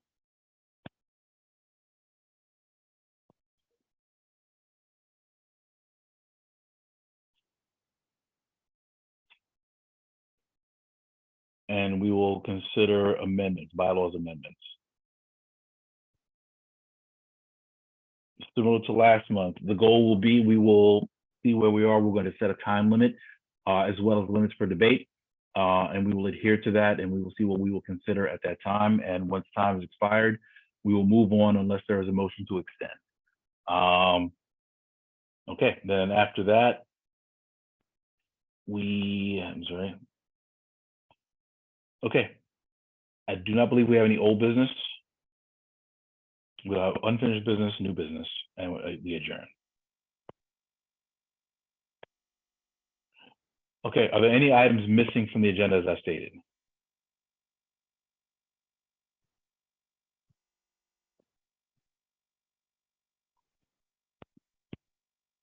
Okay, hearing none, I will entertain a motion to adopt the agenda as stated. Motion. Okay, it's moved by Francisco Leopold. Do I have a second? Second. Second by Kyrie Aline. All right, it's been moved and seconded. I haven't heard any objections. Is there any objection to adopting this agenda by common consent?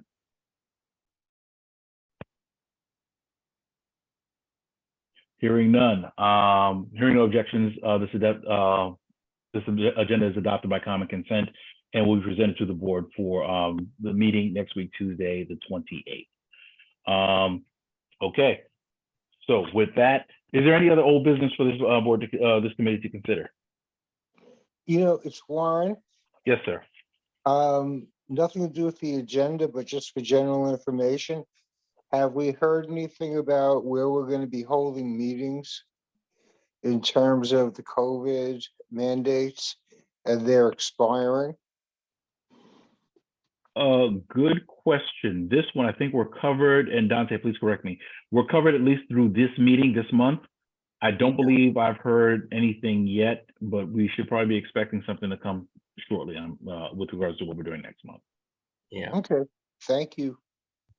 Okay. Yeah, and at least for the general board, we've already put in the request for the permit for MS61. So yeah, we'll just keep everyone informed as information comes out. So you put in the permit for what months? We have a standing, you have a standing request, correct? Yes. So yeah, we've had a standing request. So the district office on a monthly basis confirms if we're going to use it or if we're not. Okay. But it's standing, we have it. Absolutely. All right, are there any other And that's questions? with district, you said District 61? I mean, PS 61? MS 61, MS Yeah, 61. MS, yeah. Okay, Yeah. cool. Okay. All right, any other question? Ms. Westerdahl, I see your hand. Yeah, just a couple of questions. One, is there a time limit as to how late these board meetings go? Because it would be fortuitous for them to end like, I think 9:30 is late enough.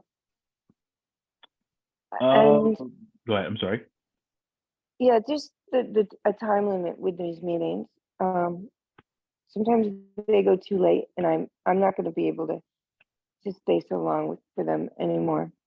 And the other thing is, for when the committees have guest speakers or have a certain agenda, it would be nice to know, because sometimes, like, I went to the housing meeting one time just because I like to go, and it was quite a big fiasco, and I would have liked to have known in advance before I went, because sometimes I'm interested in the speakers or what's happening at the committees, and there's not always a way to know without like looking at the agenda. It would be nice if it was on the calendar or something more easy to just look at and say, oh, this committee is having this speaker, I want to go to that, and I could plan for it, or if it's just business as usual. But when there's a special thing happening, I'd like to know, and I'm sure other people would too. Well, and that'll be the conversation we can have with the chairs in terms of, or just a note for the chairs in terms of, especially if you know you're bringing in speakers to that note, if you let us know in advance, we can make sure that as we send out agendas or if we're sending out notices to the committees, we can put that out as well. And particularly if you know you're having a high note speaker, let us know, because we can try and create some kind of a flyer or something to that effect in terms of, and that can go out as part of the constant contact or the blast. But this is Yeah, it where would the be nice. communication- Yeah, it would be nice to know for our Right. residents to know, because there's no way to know that right now. It's I very hard agree. to ascertain Yeah. that information, Yes. and I'd No, that- love. No, absolutely, duly noted. Now, as for the meeting time limits, absolutely, I concur. I hate long meetings, but that means that we really need to make sure that we are staying tight. I think we're starting to get there. Remember, this is not the conversations happen in committee meetings. So if there is a legitimate question or a question that really we need for the information purposes, ask a question, we'll get an answer. But we got to stop, one of the things we got to start doing is minimizing the amount of conversations we're having on stuff. This is the time for us to meet, to take actions on stuff. Obviously some clarifying questions, but we're not going to have full-fledged debates on topics as we meet. It's something we're working on. I think we're going to get better at, and I think as we do that, we'll get more efficient and you'll see the times come down. The only thing I would say is this too is there's a lot of work we have to get done. So to that extent where it's like, and this is part of the reason why we try and look at these agendas as we set them to figure out what's achievable, what we can do, what we don't have to do, and what we can defer to committees and those kinds of conversations. It's a balancing act when we're working on it, but we're definitely keeping that in mind because it's no fun for anybody to be here past 9:30. I want to really support Ms. Westerdahl on that.